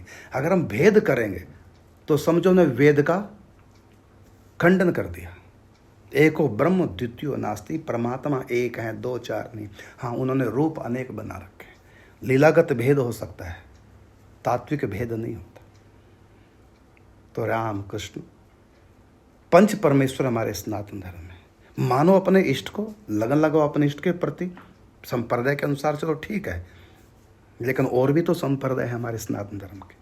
किसी भी संप्रदाय के प्रति अगर हम हीन भावना करते हैं और अपने वक्तव्यों में कुछ भी कहते हैं, हम अपने सनातन का ही सत्य का विरोध कर रहे हैं, हम कृत निंदक कहलाएंगे। और ऐसे निंदा करने वाले सनातन धर्म के संप्रदायों में छोटे बड़े की भावना करके निंदा करने वाले, उनकी भावना को आस्था पहुंचाने वाले जो भी लोग हैं, उनको स्वयं भी कभी तत्व की प्राप्ति नहीं हो सकती। बार बार से भले भक्त बन रहे हैं, लेकिन हृदय में उनकी भक्ति नहीं आ सकती। जो किसी की भक्ति भावना को ठेस पहुंचाते हैं, स्वयं उनकी भक्ति भावना को ठेस पहुंचेगी, क्योंकि जो दिया जाएगा वही तो मिलेगा ना। तो हमने अश्रद्धा को दिया किसी को, इसलिए कोई राम की उपासना करे, कृष्ण की करे, दुर्गा की करे, शिव की करे। जो राधा रानी है वही दुर्गा है, ऐश्वर्य रूप से वो दुर्गा है, माधुर्य रूप से वो राधा रानी है। वही महाकाली बन करके प्रकट हो रही है, वही महालक्ष्मी, वही महासरस्वती। यदि और आगे की बात करूं, प्रत्येक नारी राधा है, प्रत्येक पुरुष कृष्ण है। सिया राममय सब जग जाने। हम तो यहाँ हमको पहुँचना है कि सब कुछ सिया राम है। हम सब में तो क्या सिया राम देखे, हम कृष्ण में राम नहीं देख पा रहे, राम में कृष्ण नहीं देख पा रहे। तो इसी कारण से आगे साधक बढ़ नहीं पाता। ये भेदभाव यदि मन में रहा तो अपने इष्ट को सर्वत्र देखो। सो अनन्य जाके असी मति न टरी हनुमंत, मैं सेवक सचराचर रूप स्वामी भगवंत। मैं सेवक हूं और सब मेरे सीताराम के रूप है। यही अनन्य भक्ति। अपने इष्ट को सर्वत्र देखो। गीता में कहा ना, यो माम पश्यति सर्वत्र, जो मुझको सब जगह देखता। ये है अनन्य भक्ति, सब जगह अपने इष्ट को देखना। सीताराम को प्रणाम करो, ही भाव करो। यदि हम राधा कृष्ण के पास है, मेरे राधा कृष्ण ही सीताराम के रूप में। गौरी शंकर को प्रणाम करो, क्या भाव करके, मेरे राधा कृष्ण ही गौरी शिव के रूप में, मेरे राधा कृष्ण ही लक्ष्मी नारायण के रूप में, मेरे राधा कृष्ण ही चर अचर के रूप में। यही तो कहा ना गीता में, यो माम पश्यति सर्वत्र। इसी प्रकार जो शिव के आराधक हैं, वो राधा कृष्ण से परहेज ना करें, बल्कि राधा कृष्ण को प्रणाम क्या भाव करके करें, ये मेरे गौरी शंकर है, इस रूप में उनको प्रणाम करो। इससे न अनन्यता नष्ट हुई और न किसी के भाव को ठेस, न हमारा हृदय कठोर हुआ। सच्चा वैष्णव तो सर्वत्र झुकेगा अपने इष्ट को मानकर। वो तो कुत्ते को भी प्रणाम करेगा, मेरे इष्ट देव हैं इस रूप में भी। यह तो वैष्णव सिद्धांत है। ये जगत रूप में श्री कृष्ण ही प्रकट है। ये जगत क्या है, ये श्री कृष्ण का वैवर्त है, उन्हीं का विस्तार है। ऐसा पवित्र भाव करके। तो प्रश्न तो किया था टोपी का, लेकिन इसमें ये बात भी ध्यान आ गई, देखो राम और कृष्ण एक है। तो ये बात सुनाते तुरंत मन में क्लिक हुआ कि देखो कहाँ तो ये सच्चाई है, जो राम है वही कृष्ण है, जो राधा है वही दुर्गा है, और कहाँ आज हम इतनी कट्टरवादिता को देख रहे हैं। सनातन धर्म के स्वयं सनातन धर्म में कट्टरता के नाम पर धज्जियां उड़ा रहे हैं। बस यही कहेंगे, कलयुग का तांडव है, चल रहे। चलो ठीक है फिर, श्री राधे राधे।